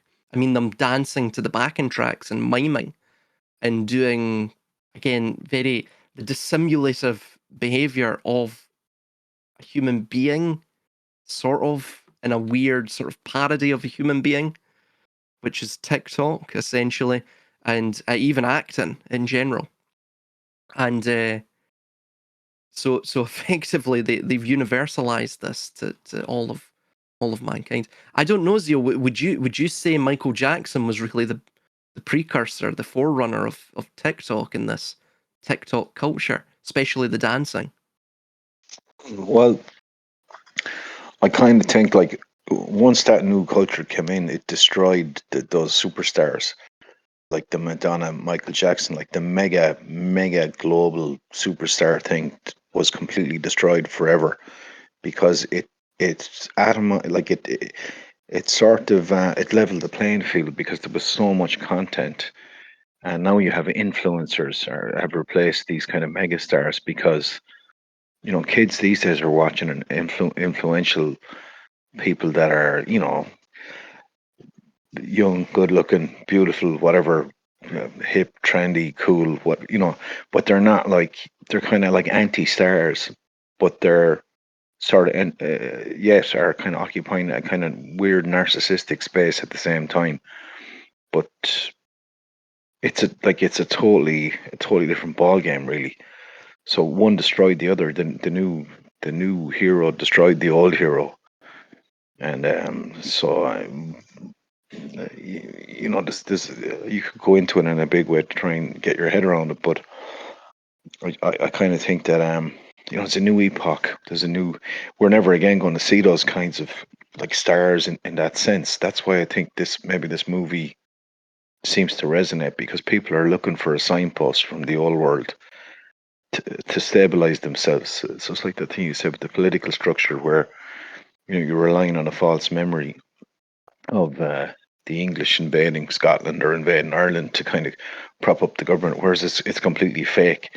So there's a kind of a false memory there around about these stars that somehow, as where Michael Jackson now is, it's not about Michael Jackson. It's about an entity or a form or a persona that radiated a certain light, that it now, with the benefit of time and the haziness of a romantic memory, it's become a new form, a Mm-hmm. new egregoric form. So he's transferred from what he was into, now we've brought it, you bring him back from the dead. It's a death cult, actually, is what it is. It's kind of Yeah. like what they did with Christ. They're going to resurrect him, take his corpse up out of the grave and his leathery flesh and his whitened bones, and roll him out on the stage and kind of fall at his feet, because he's a token of a bygone era, and we don't recognize anything else around us. So they gather around his remains to try and worship him, sanctify him, and put him into kind of sainthood, and like get holy relics, take little pinches of his clothing or a piece of his bone or something, and his toe or his wrist or his God knows what, or some piece of hair or something, and make it into a little holy medal that you can use for healing. And so it's kind of a weird. That's what I think. The vibe I got from it anyway. It's kind of looking back, and it's a hagiography as well. Like there's absolutely no mention of all this Mm-hmm. alleged behavior. There's no mention of it. Like I was going, oh, how are they going to deal with this in this movie? And I'm watching the movie, and it goes through. You have a tough relationship with his dad. He starts off with the Jackson 5. He goes out on his own. He starts getting big. He gets bigger, MTV. And next thing, bang, the movie just ends like suddenly.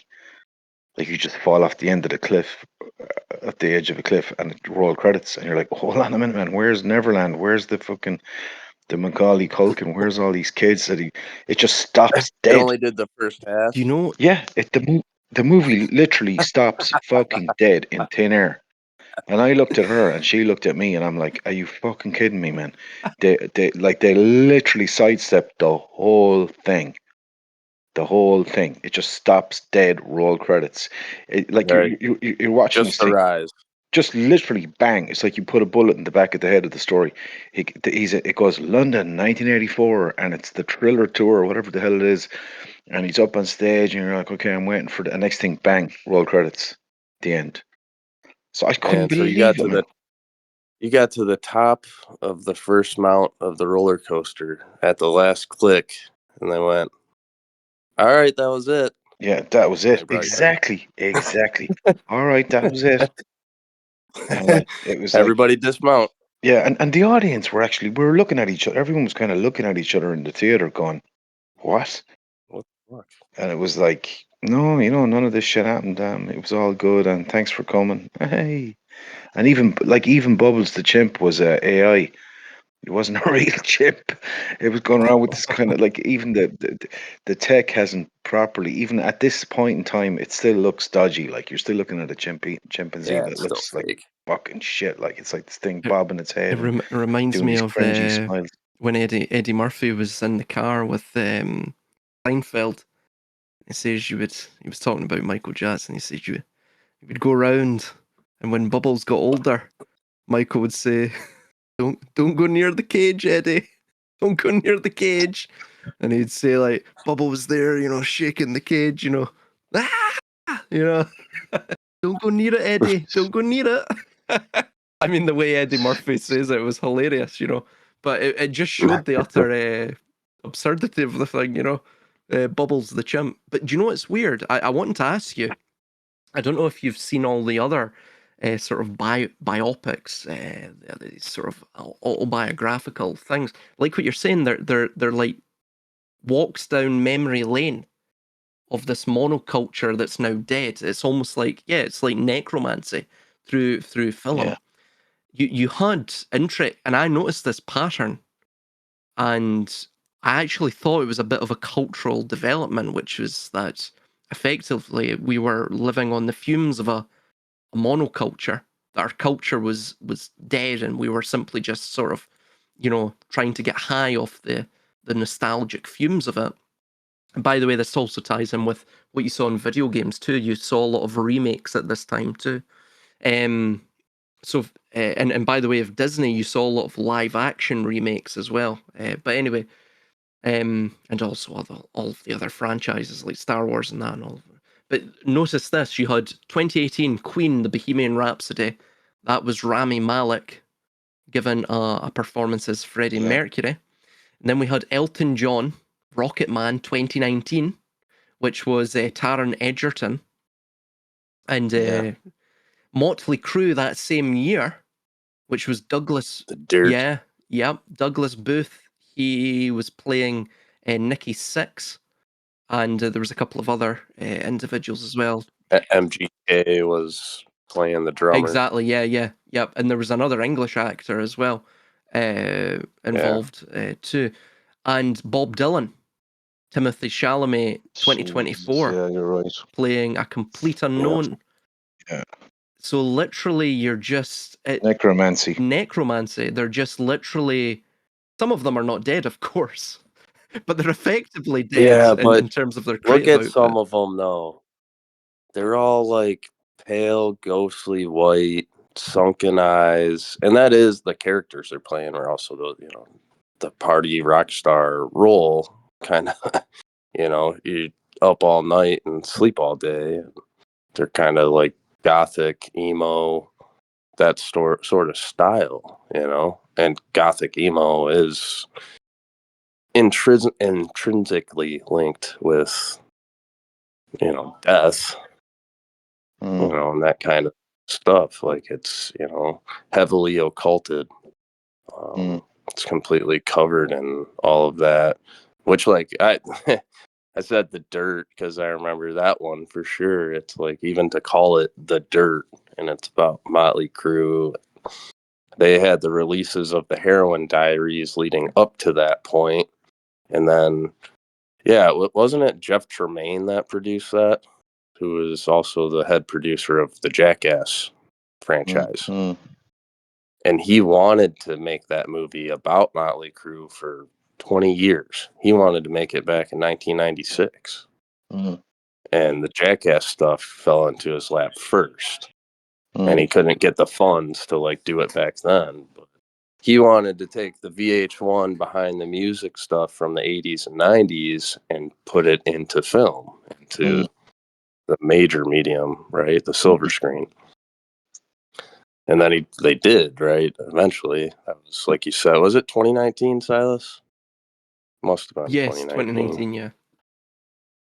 Yeah, and they had, and all the other ones, Rocket Man and Bohemian Rhapsody and all the other ones were coming out all around the same time and just after. And that's what I'm surprised with this Michael Jackson one, that it stopped halfway. It's probably one of the only ones I haven't watched right now. But it's like, it's regurgitating and recycling that which has already been created. It's like the Elvis movie. Yeah. How many times have they made an Elvis documentary, right? Or mockumentary, documentary, whatever. It's like the big do not do this in art is to repeat yourself. And in the artistic thing, it's like you have to move forward and you have to recreate yourself and you have to destroy your own old creations and move forward. And like they're just constantly regurgitating and forcing this down the throats of the mass public that like yesterday's dead art is, you know, eat yesterday's leftover dinner. Don't, there's nothing new. Nothing new shall come. It's like the mass media has just become completely stagnant, like, you know, and paralyzed. It's gone. There's no forward movement in anywhere, like as I see it, you know. Unless you're like, well, maybe I'm out of touch, like, you know, but I'm just talking about mass media. I'm sure there's people out there No, who it's are really, completely complacent. yeah, Think about the movies, right? The movies of this generation, right? We'll say going back to the 70s, right? Which is far outside of Silas's, and maybe a little beyond mine, but from the 70s to today, all of the movies, films, and a majority of the TV series are remakes or regurgitated artistic forms from 50 years prior. yeah, absolutely, yeah. So they're already doing a big no-no, right? So like we're moving on to like the third and fourth mortgage now. Mm. We're way beyond the first and second, you know. And yeah, like that's where I was just having this conversation with the girl yesterday. Like we don't really we watch the new stuff just to pick it apart and see how dumb it is. We'll skip right through movies. We're not gonna watch the whole thing. Yeah, Like that Michael Jackson movie, we're planning on watching that and skipping through it like tomorrow, you know. yeah, We got onto the series. Fortunately, I got access to all these streaming services, and they put up all sorts of old stuff for things that have come out in the past 10 years that have been overshadowed. They're not in the mainstream. And we got on the series that I thought was hilarious, and that's what we've been watching. It's a horror series. It's supposed to be terrifying. So what Silas was just talking about, and like horror doesn't terrify me. I mean, it hasn't since I was 12. yeah, Like I was desensitized very quickly, and yeah, like I started even way back when I was scared of this stuff, like with the Sixth Sense, right? I already knew Bruce Willis was dead when he got shot at the beginning. I knew he was a ghost the whole movie. The kid was saying he could see dead people. He was hanging out with Bruce Willis the whole time. Like, yeah, wasn't that hard to put together? Um, yeah. but these movies are even like worse in the sense, like, and I say worse, just like the quality's, it's low production value because most of them were produced on the Lifetime channel. Yeah. And the funny thing about these movies is the main star and producer that's behind most of them is Vivica A. Fox. Mm-hmm. Vivica Fox was Will Smith's stripper girlfriend in Independence Day. Okay. And she did quite a few other serious roles amongst major Hollywood throughout the years. And she did the 2016 remake or sequel to Independence Day, Resurgence, but that same year she was doing all these movies for Lifetime with the same director. I can't remember his name. It's like a French Italian type name. And so the director is the one that wanted to do the series, and he had Vivica was like the primary, producer, writer, and actress apparently. And we started watching these last night because there's like 25 of them. Most of them are straight to television, Lifetime movies, and they are straight up serial killer psychological horrors, right? So now this is bleeding into those networks have been notoriously known to be PG rated, happy holiday go lucky, we don't swear on the network type networks. Apparently they've had to adapt, right, because of the death cults projection and main media. And so all of these movies are like they all start with the word wrong. Okay. So that's how I define the series is it's the wrong series. And it's spread out from 2016 to 2020. So the time period we're talking about with all these movie star mockumentaries coming out. And so they did all these movies where it's like the wrong babysitter, the wrong neighbor, the wrong stepmother, the wrong stepfather, the wrong tutor, the wrong anything you can think of as some sort of relationship in your inner circle. They made a movie about it. And like, it's the most obvious stuff ever, I guess, if you're someone who's like us or a critical thinker or whatnot. But we sit and watch these, and like most of them are like 80, 90 minutes or so. Like they're not like a full production movie. It looks like they film it all in a week, right? Like because they're all wearing the same clothes most of the time. They look like they had the same makeup on, like a majority of the movie. Usually takes place over maybe a year or two. Be like, a modern family, and stepdad or stepmom comes into the picture, and it turns out they're a psychosocial killer and blah blah blah. But it's just so obvious. Like it's like I was just going off the music, so like my girl was like, "What the hell? You're not even watching." And I was like, "Oh yeah, he's hiding in the closet. He's gonna come out and lay in bed with the daughter, and the daughter's gonna freak out, and this is gonna happen." And then that's what happened, over the next 5 minutes or something. And it was just the tones. I looked up once, I saw a certain scene. It had all the foreshadowing you need. It tells you everything that's gonna happen for the next 10 to 20 minutes every time. Like over and over and over again for the whole 60 to 80 minutes. It's all like first time or trying to make it into Hollywood or left Hollywood actors and actresses. So most of them aren't necessarily no names, but they're just not known internationally or nationally. They're known in California, or they're known on Broadway, or they're known,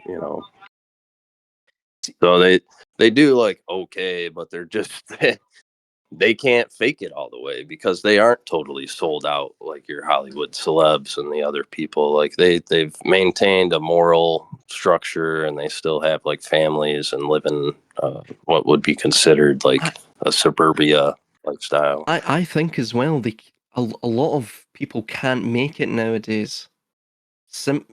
I think it was you that mentioned this, Seal, because we have these because of the internet, the social media. So, for example, back in the day, right, for example, the 80s, 90s, God, even back to the 50s, and with rock and roll, and God, You could hide your past. No, well, yes, it was easier because remember, you only had a handful of TV channels and radio stations going on. So, yes, you could hide your past. You could create a more convincing image of yourself. I mean, for example, look at another one, by the way, was Elvis 2022, right? With that Texas, Yeah. what's his name? Austin. Tom Hanks was the colonel. Yeah, and the other boy was Austin. He's quite a good actor, actually. I quite enjoy his movies, yeah. but anyway, whatever his name is. And so everyone experienced Michael Jackson and Elvis as the phenomenons that they were simultaneously. But when you live in the age of the internet, again, everything is like a shattered hall of mirrors. That's what society is. So you've got a population that is fragmented into millions of hyper niche, algorithmically determined echo chambers, So it's you don't necessarily have that same sort of, again, it's the death of the monoculture. But there was something I was just looking up here because it sort of tied into what you were mentioning, Zeal, regarding horror. And there's a cultural theorist called Mark Fisher. I actually think he's dead now, but I came across this years and years back. I think Alan Watt brought it up. Can't recall now. I think it was Alan Watt. This was years back, and I just recalled it there. And he actually diagnosed this death of the monoculture, or the coming death of the monoculture, as he called it hauntology. And basically, hauntology is the slow. He described it as the slow cancellation of the future. So, states here the idea that modern culture has lost the ability to imagine or articulate the future. So he stated that because we cannot envision a future that isn't necessarily dystopian or what have you, succumbing to the inevitability of its own entropy, or succumbing to the inevitability of its own technological self-enslavement, and of course the permacrisis idea, our culture has become haunted by its own past. So we are trapped in a loop of endless retro revivals. We are Yeah. strip mining the 20th century because the 21st century has failed to produce any cohesive, organic culture of its own. So we're basically, as I stated, we're living off the fumes of the organic art created decades ago. And he also mentioned as well that nostalgia was a pacifier. So, of course, nostalgia from the Greek nostos, return home, and algos, pain. So basically the pain of returning home. It is it's an emotional anesthetic, he claimed, in that populations that are constantly bathed in the warm, familiar glow of their childhood or their parents' youth is a pacified population of perpetual adolescence. So if you're looking backward all the time, you're not looking at the decay of your present material condition, nor are you demanding a better future. He also mentioned as well that there was an ongoing simulation layering, which was a sanitization of the rebel, and he likened this to what he called absorption cycles, which is that you have, for example, he stated Robin Hood, right? Robin Hood was this sort of similar to our modern biopics that we're discussing here, which is that you're basically taking potential critiques or rebellious actions against the system, and because the system becomes so totalizing, you actually commodify the critique itself into an absorption cycle. So figures like Freddie Mercury, Elton John, Elvis were in their time highly disruptive countercultural forces, and thus the biopic format strips away their rough, dangerous edges, like what you were saying, and repackages them as safe, sanitized corporate heroes, a sort of rags to riches story, right? And it takes any raw verity within their story, any of those, like we were saying, rough edges, and replaces it with a hyper real simulation. Basically, it's a simulation of Michael Jackson or a simulation of Freddie Mercury or Elvis or Bit what of have you. a bit of a synchronicity there. I see Mhm. Mark Fisher wrote a book. Well, the title of the book refers to Michael Jackson, one of his works. I wouldn't doubt it. Wow, that is, I think if yeah. you're a music critic, The Resistible Demise of Michael Jackson. He was an editor of it, so I assume it's a collection of works from, I don't know, various academics or sociologists or something. Yeah, Hmm. yeah, he I haven't actually looked into his works much. I'm just recalling this from Yeah. Alan Watts' work and also what I'm seeing on his Wikipedia page and other things. But he states here, quote, this is from, this is him discussing hauntology. Quote, at a time of political reaction and restoration, when cultural innovation has stalled and even gone backwards, when power operates predictively as much as retrospectively, one function of hauntology is to keep insisting that there are futures beyond postmodernity's terminal time. When the present has given up on the future, we must listen for the relics of the future and the unactivated potentials of the past. So again, if you're applying this idea to like what we're talking about with the biopics, basically you have the system is preventing the emergence of the new insidiously by effectively turning the cultural bandwidth into a finite autopoietic loop. So you absorb all of the potentially disruptive actors and countercultural forces vis-a-vis this sort of Disney-fied product of the biopic or what have you, right? And by saturating the field of the mainstream with basically mimesis, which is just pure mimicry vis-a-vis social media platforms like TikTok. You celebritize also just total inanity, talentless hacks that we call influencers now. Bonnie Blue comes to is one example of that. I mean, you know, you would think if she is going to be the symbol of sex and a sex symbol within the 21st century, you think the broad would look better looking, you know. But there you go. It's she just. I mean, she screams disgusting. But she's even said it herself. She is simply there to shock. So what this does by you endlessly doing this, creating endless amounts of remakes and sequels and biopics and all of this, you're actually starving the potential independent artist. You're basically cutting off any oxygen this new art has. So nothing new can emerge. You know, you actually basically it's like, do you know how you remember that conspiracy theory where it stated that Stephen Hawkins was just being utilized as a puppet, a disabled sort of puppet to, and he wasn't actually choosing the words on the computer screen and vis-a-vis his eyes, that all of this was just pre-programmed and he was just sort of rolled onto the stage, you know, which, I don't know, perhaps there is. Nothing would surprise me now, right? They're doing the same thing with the dead pop stars because dead people are safe. Dead people can't criticize how you are projecting them on the screen. So you literally just turn them into a character. I mean, it is necromancy. Total necromancy. Pardon me.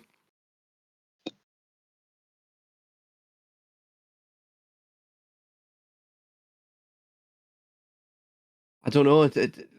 Sorry, I didn't mean to go into a rant there. I'll let No, you you're jump good. in, guys. No, you're fine. I was just commenting on the Fisher character because, I know what the name Fisher. I think of Bobby Fischer. That's the first person, which is like about the same. Well, Bobby is a little older than Mark here, but still similar time period.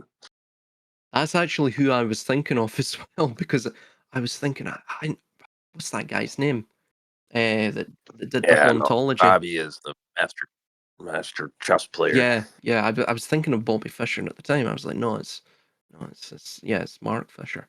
But I don't know. Does anyone have any? We'll finish this conversation there. Do you have any closing remarks, guys, on just that idea that there's a slow cancellation of the future, and even that idea of hauntology? You know, the ghosts of the past are haunting us in the present, and they're Well, stopping the if it future. is, they may have deliberately done that. Like they may have deliberately cancelled the cultural output with a view to having a kind of a psychological warfare impact on the mass social consciousness that sees no creative artifact as proof of its own existence. So you've no way of knowing that you're alive anymore. You've no artifact of any popular art, which is kind of important for the culture to realize that it's alive and that it has its own mind and its own soul, and that it's reverberating in the now, in existence. So without those artifacts, you've no way of knowing you're alive as such, or that your life force is moving and your will is moving outward. So it when you look into the mirror, you see nothing. You can't see your own reflection. So it kind of begets a kind of necrosis, a kind of social consciousness necrosis. And so I think that I suspect that has been done deliberately. But the other potential reason for it is perhaps the power structure realized that that type of output, maybe they have something because of the democrat or the leveling of the new culture and the technology, that the output is going to come from different places. It won't be promoted by the mass cultural entities like the publishing houses and the record labels of popular culture are no longer in control of it. Where it has been, there's leveled the playing field. There is the capacity for the ordinary person to create their own output, albeit on a very much smaller scale. It won't get the same mass promotion. So maybe they've deliberately annexed the past and just built a concrete wall around it, and because they don't feel that anything that they would put together in a creative sense would resonate as it used to, because now people are watching TikTok and they're on social media and they have influencers. So the whole ball game of popular culture is completely altered. The attention span has altered. People are far more used to cameras and speaking into video and creating their own content. So all of it is flipped. So like you look at the mass artists today. You have Taylor Swift, and it's just vanilla, bland, meaningless kind of just pep, and and that, like, it's a fate worse than death. It's a synthetic becoming of a synthetic mind. I think that kind of stuff. But anyway, there's the two things.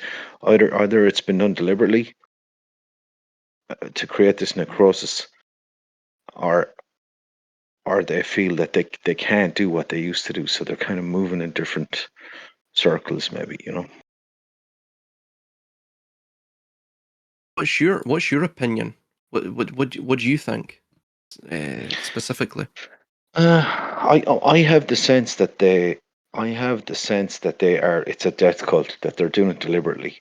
I mean, we hear it here on daytime radio, and we turn on classic hits, and it's the same 10 songs over and over and over again, or the same 10 artists. And I said it to her the other day, and she goes, "Yeah, no, it's the same shit like, it's literally the same songs, the same artists, Phil Collins and fucking Yeah, Sting." And you're like, Jesus, man, if I hear any more Phil Collins, man, I'm gonna go postal. Like, I can't handle this anymore. Like, we need a new sure, had these Genesis. people. Yeah, and Phil Collins was very much of that. But like, before the culture died altogether, they started putting out these mass produced kind of pop, chewing gum pop, pulp pop mass production. And Phil Collins was I don't know if you ever saw that movie, American Psycho. It's an epic Yeah, movie, but he was a big fan of Phil Collins Bits. and Studio, this fucking stuff, like, you know what I mean? Oh, He he's just, putting the cream on his face. yeah, exactly. Yeah, yeah, it's absolutely epic stuff. Like, but like, Phil Collins, yeah, would drive you into serial killer mode if you listen to enough Phil Collins. You'll go Ted Bundy. Like, it's just it breaks your mind.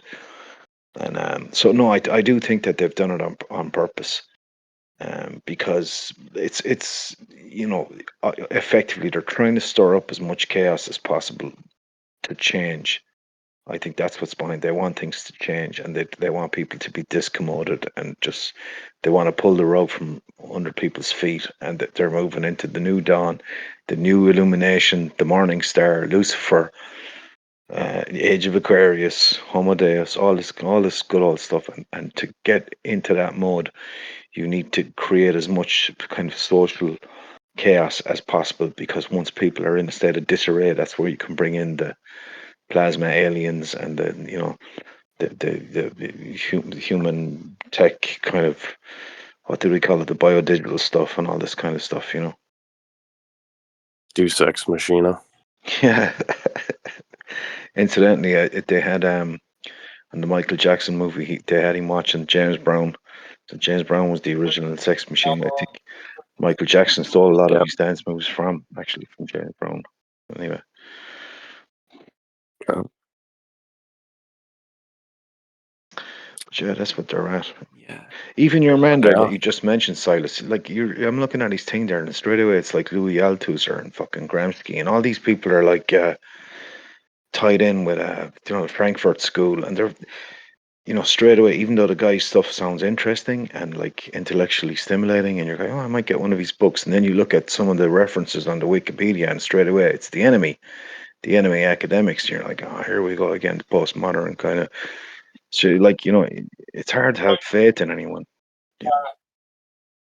So, like, that stagnancy is even in academia. It's like, you listen to the new artist or the new academic, or even the New Scientist, and they're all preaching out of the same godforsaken gospel on the same hymn sheet. They're all kind of working for the enemy. So it's like, you want to grab hold of something, and then you're like, oh fuck, here we go again.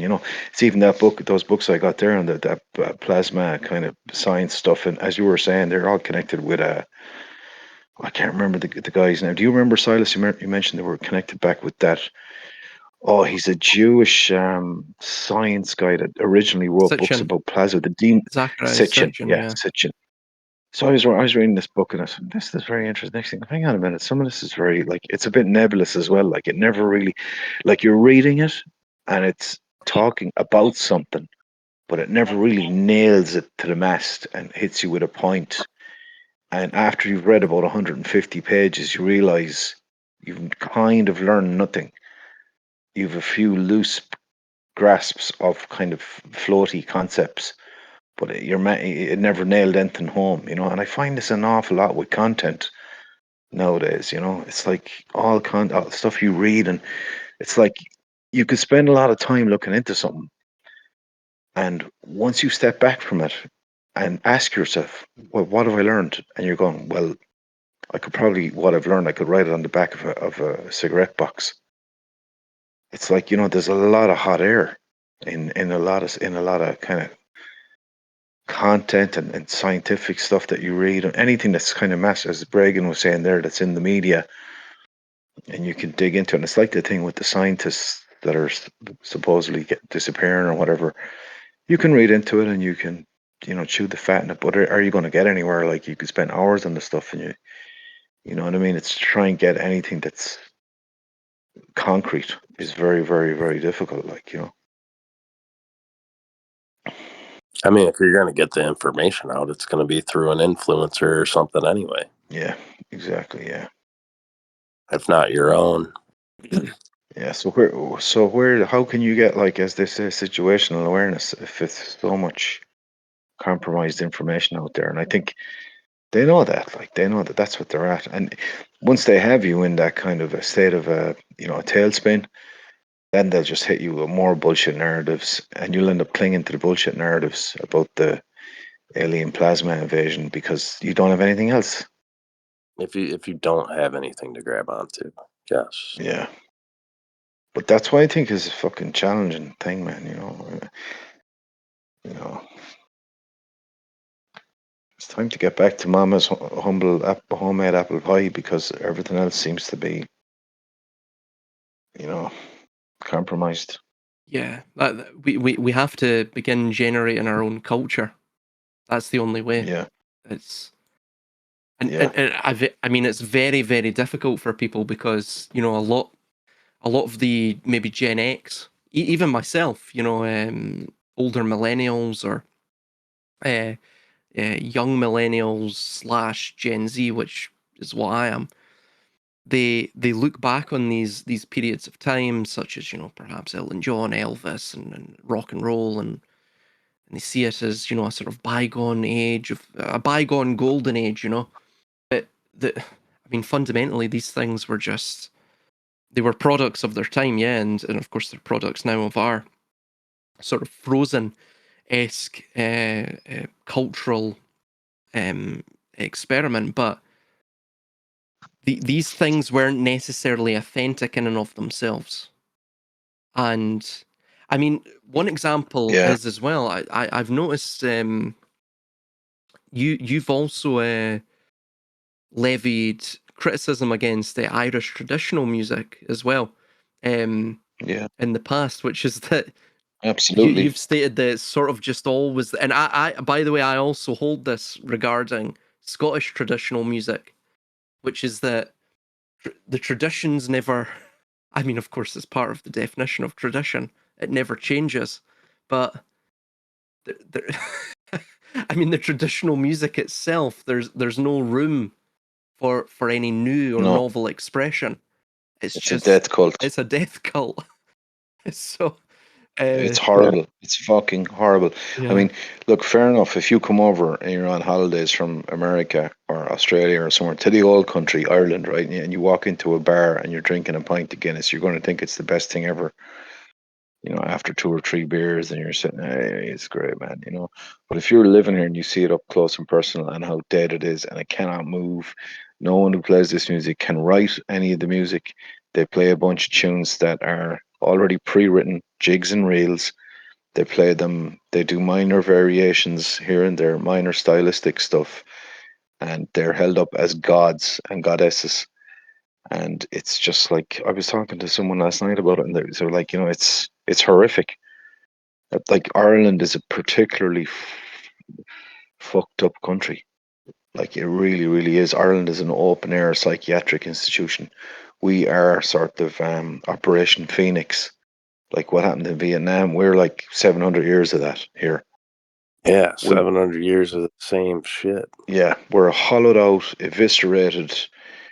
We are layers and layers and layers of synthetic culture layered on top of a tombstone. I mean, it's going to it has and will take me a lifetime to find out actually who I am, because I'm peeling away and scraping off rust and trying to crowbar off bits that have been riveted onto me that have nothing to do with me or us, or any of us, and we're like on an ongoing basis trying to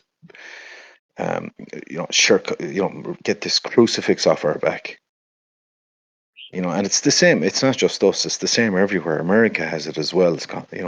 Scotland, Britain, England, everyone, everywhere has it, but everyone has their own kind of version of it. Like, America has a kind of. That's why I kind of find America very intriguing, because they have a very different version of it, of that fucked upness, for want of a much better way of putting it. But they have a completely different version of it. But it's just as potent, but it has a completely different style and makeup, like, But I don't know, man. I feel like I'm in Jim Jones's cult. Not, Yeah. down in Jonestown. I feel like I'm inside in the middle of Jonestown, Well, and everyone has everyone is drinking the Pepsi Kool-Aid thing, and I'm just pretending that I agree with everyone, because I don't want them to round on me. And it's not just with the existing society like Ireland per se. It's all this global stuff that's going on as well, with all this all this plasma alien, Trump, Hormuz, fucking you name it. Like, the Golden Dawn and the Illumination and Rising Lucifer. Phoenix. Yeah, all of them, man. It's like, I don't know. You see, it's like, so you go, so what, all this crap's happening, so what? But like, you meet it at work and places, like, you meet it with people you talk to, and it's sort of around you, and then you sort of end up meeting it in yourself as well. So it's like it's inconvenient. Let's just put it that way. It's not an ideal. It's inconvenient having to kind of exist with all this crap, like, But anyway, it is what it is, I guess. Jonestown itself, these were all experiments that were done, because again they were trying to psychologically gauge if they would get away with all of this stuff, And remember, by the way, the truth about Jonestown is that 80% of the population did not take that Kool-Aid. The Kool-Aid. Remember, the Kool-Aid was laced with cyanide. When you take cyanide, if you look, I know it's quite morbid, and but if you look at victims of cyanide poisoning, especially the amount of cyanide they would have used in that Kool-Aid to massacre everyone, the cyanide itself actually can cause seizures and contortions so violent that it can actually bend the spine of the victim while they're in the throes of death. It can break their spine. It can break limbs and things like that. Again, because of the violence of the contortion. You didn't see that with the dead in So what Jonestown. killed them? Well, the theories are surrounding it. If you look at a lot of the video that's still extant, is that some of them managed to get by the armed guards. By some, I mean a lot managed to get by the armed guards. They went out into the jungles, and they had to send in CIA death squads to hunt them down. And it was by shot. Hmm. They were shot. They shot them dead and then Yeah. brought them back. They had to kill them all. Yeah, and that's what you see. They put the tarpaulin over the lot of them. Most of them are shot. They look like Wow. you can actually see some of them with the bullet holes in them. That's what Nice. killed them. Makes me think of Strange Wilderness, where they go down and find the Bigfoot in the Brazilian Amazon, and they like accidentally shoot him, because he comes out and scares them, blow them to pieces. So then they like try to keep filming their nature show, and they hang him, by a rope and write a suicide note. And then when they get back, that's what they try to sell to the network, is that he hung himself. Yeah. And but you could clearly see like the 50 bullet holes in the front of his body that they lit him up with. But yeah, Here's a headline from so this is the headlines the day of the massacre read. Now again, this has been memory hold. Quote, cult dies in South America jungle, 400 die in mass unaliving, 700 flee into jungle, right? So there were 1,100 people at Jonestown. There were 809 adult passports found there and reports of about 300 children. The original body count done by the Guyanese was 408, and this figure was initially agreed to by US Army authorities on site. And the the American authorities almost a week later revised that number to 913. A total of 16 survivors were reported to have returned to the US. Most of them, by the way, were prepubescent, meaning they were all children, right? And I mean really young children that they were so young that probably wouldn't, they wouldn't recall exactly what went on. There was some here. It's in these notes here somewhere that I have, and yeah. So it states here. It seemed the first reports were true. 400 had died and 700 had fled into the jungle. The American authorities claimed to have searched for people who had escaped but found no evidence of any in the surrounding area. At least 100 Guyanese troops were among the first to arrive, and they were ordered to search the jungles for survivors. In the area at the time, British Black Watch troops, the Feckin' as we call them in Scots, and by the way, most of my family, or my, at least the Scottish ones, the ones that are multi-generationally Scottish, they were part of the Black Watch. Were on training exercises with nearly 600 of their best trained commandos. Soon, American Green Berets were on site as well. The presence of these soldiers, specially trained in covert killing operations, may explain the increase in numbers of bodies that appeared over the next week. The revised figures. Most of the photographs show bodies in neat rows, face down and laid out straight. There are few exceptions. Also, close shots indicate drag marks as though the bodies were positioned by someone after death. So, is it possible that basically the ones who fled were they rounded up by special forces and Guyanese troops? Basically, yeah, just to effectively get rid of, what do they call it? To tie up any loose ends.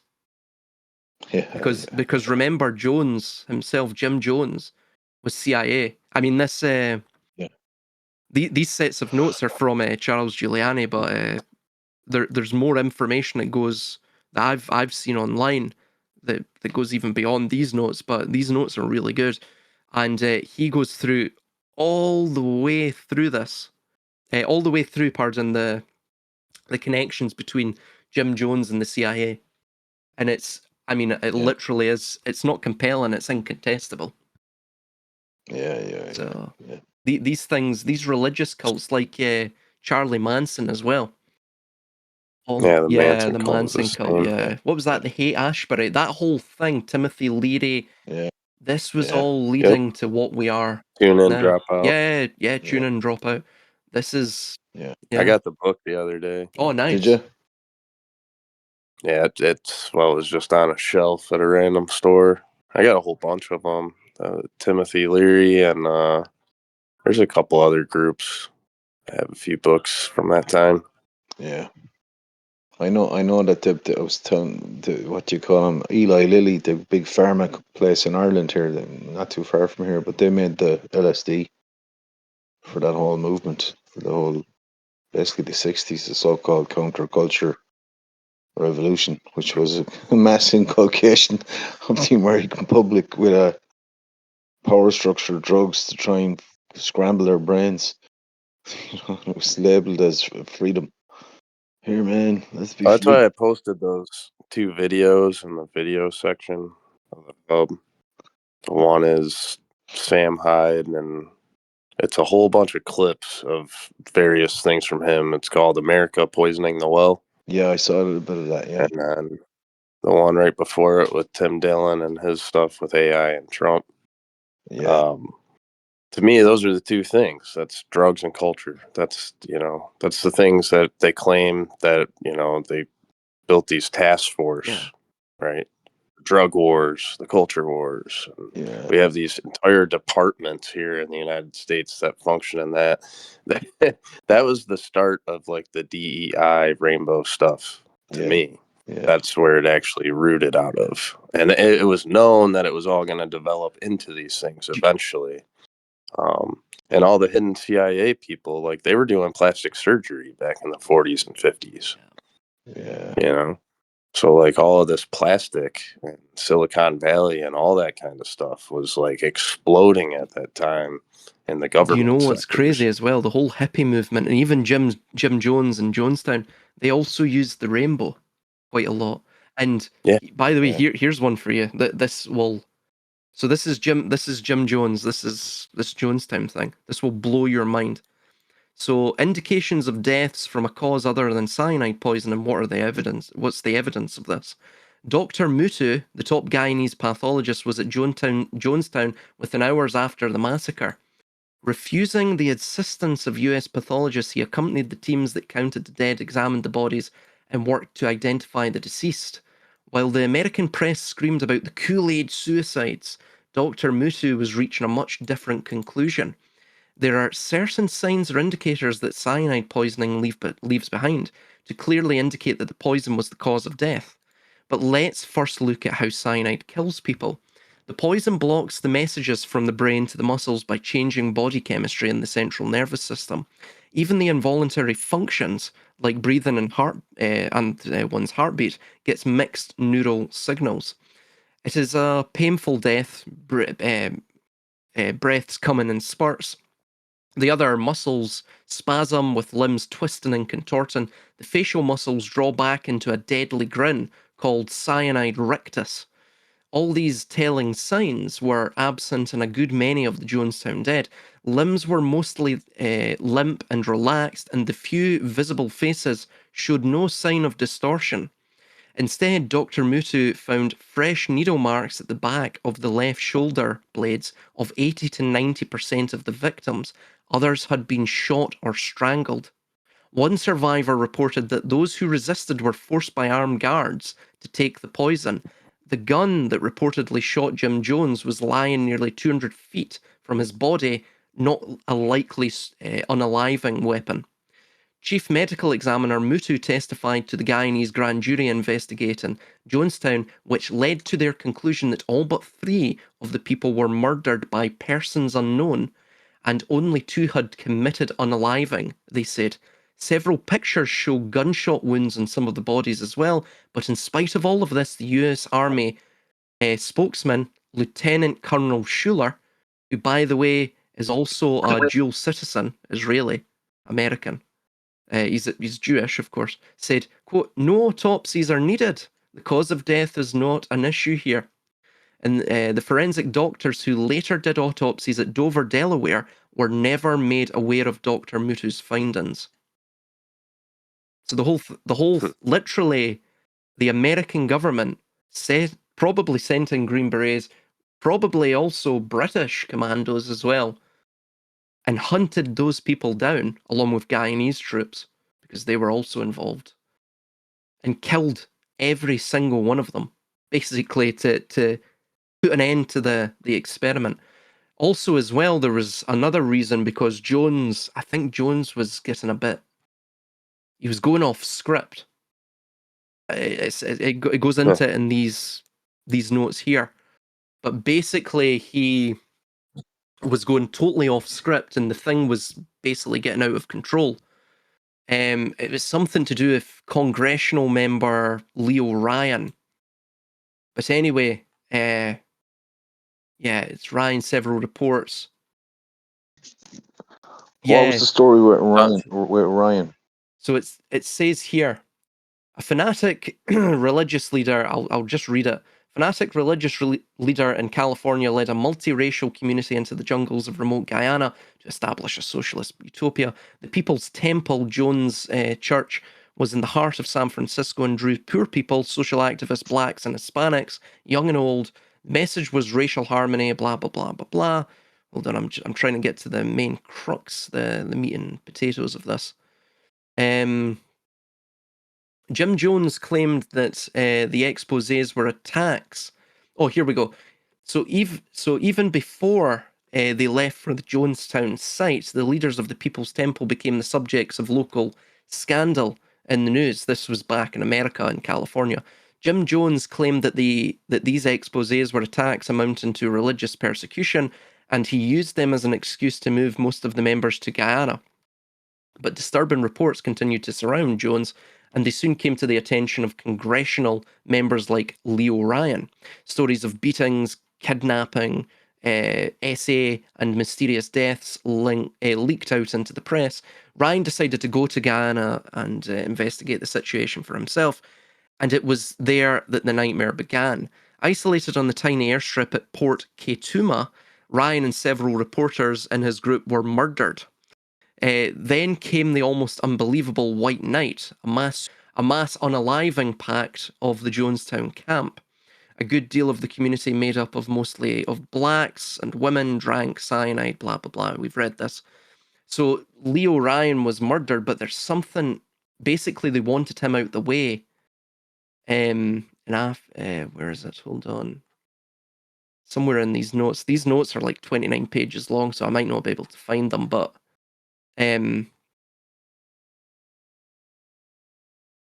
yeah, basically, if I recall correctly, they wanted Ryan out the way, so they sent Ryan there, knowing that he would be murdered. And after that, they basically, it was drawing too much attention, this whole Jonestown thing, so they had to effectively put an end to it. Yeah, as it turns out, Guyanese troops and police who had arrived with American embassy official Richard Dwyer had failed to defend Congressman Leo Ryan and others who came to Guyana with him when they were shot down in cold blood at the Port Ketuma airstrip, even though the troops were nearby with machine guns at the ready. So they allowed him to be murdered. Although Temple member Larry Layton has been charged with the murders of Congressman Ryan, Temple defector Patricia Parks and press reporters Greg Robinson, Don Harris, and Bob Brown, he was not in a position to shoot them.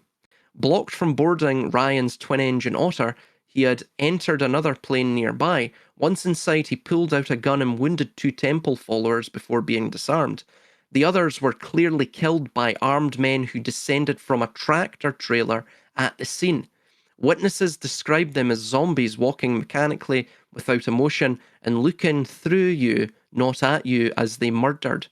Only certain people were killed, and the selection was clearly planned. Certain wounded people like Ryan's aide Jackie Spires were not harmed further, but the killers made sure that Ryan and the newsman were dead. In some cases, they shot people already wounded directly in the head. These gunmen were never identified, and may have been under Layton's command. They may not have been among the Jonestown dead. Layton was God, where is it? Yeah, he was part of the Jonestown cult. Yeah, it goes into it here. Basically, they wanted that Ryan dead. He was involved in uncovering a sort of scandal of something else to do with the military-industrial complex. They wanted him out the way, so they basically were killing 2 birds with 1 stone. They also needed a pretext to shut down the Jonestown cult, and to apply pressure to the point where, of course, they could take out Jones and kill the rest of the Jonestown congregation there, the Enclave, and they're obviously set up the scene to make it look like a mass unaliving, drinking the Kool-Aid scenario. So It's yeah. funny there. I'm just having a quick look there on Google Maps, and you can bring up Jonestown in Guyana, and it's as these things do on Google. They have reviews, little reviews of people who've been there, but every review is the exact same. Every review is, oh, I went to Jonestown, I met some guy called Jim, and I drank the Kool-Aid. It's like the same joke over and over and over and over. Like, I get it, like, 3-4 people making the joke, whatever, a bit of a dark sense of humor, I get it, like, but it's like every single review is saying the exact same thing. It's like as if someone's hacked the comments or something. I don't know. It looks a bit weird to me anyway. Yeah, it's basically to reinforce this idea. That's it. Probably. Yeah. Probably, yeah. Totally. I mean, when you think these people are evil, people have no bloody idea. No idea. I mean, these people are on a totally different scale.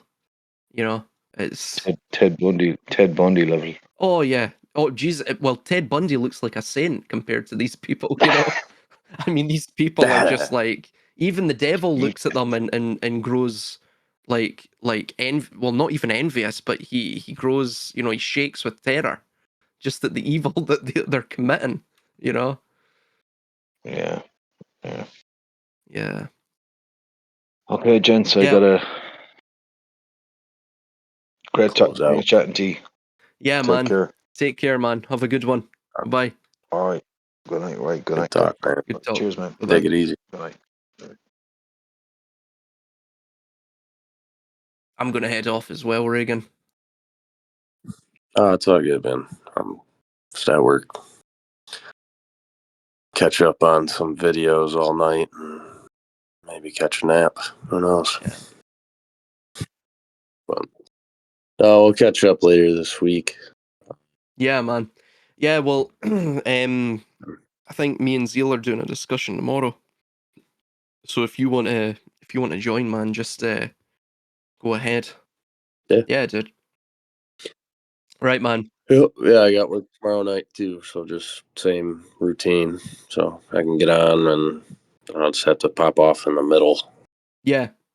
Depending on when you guys start. That's all.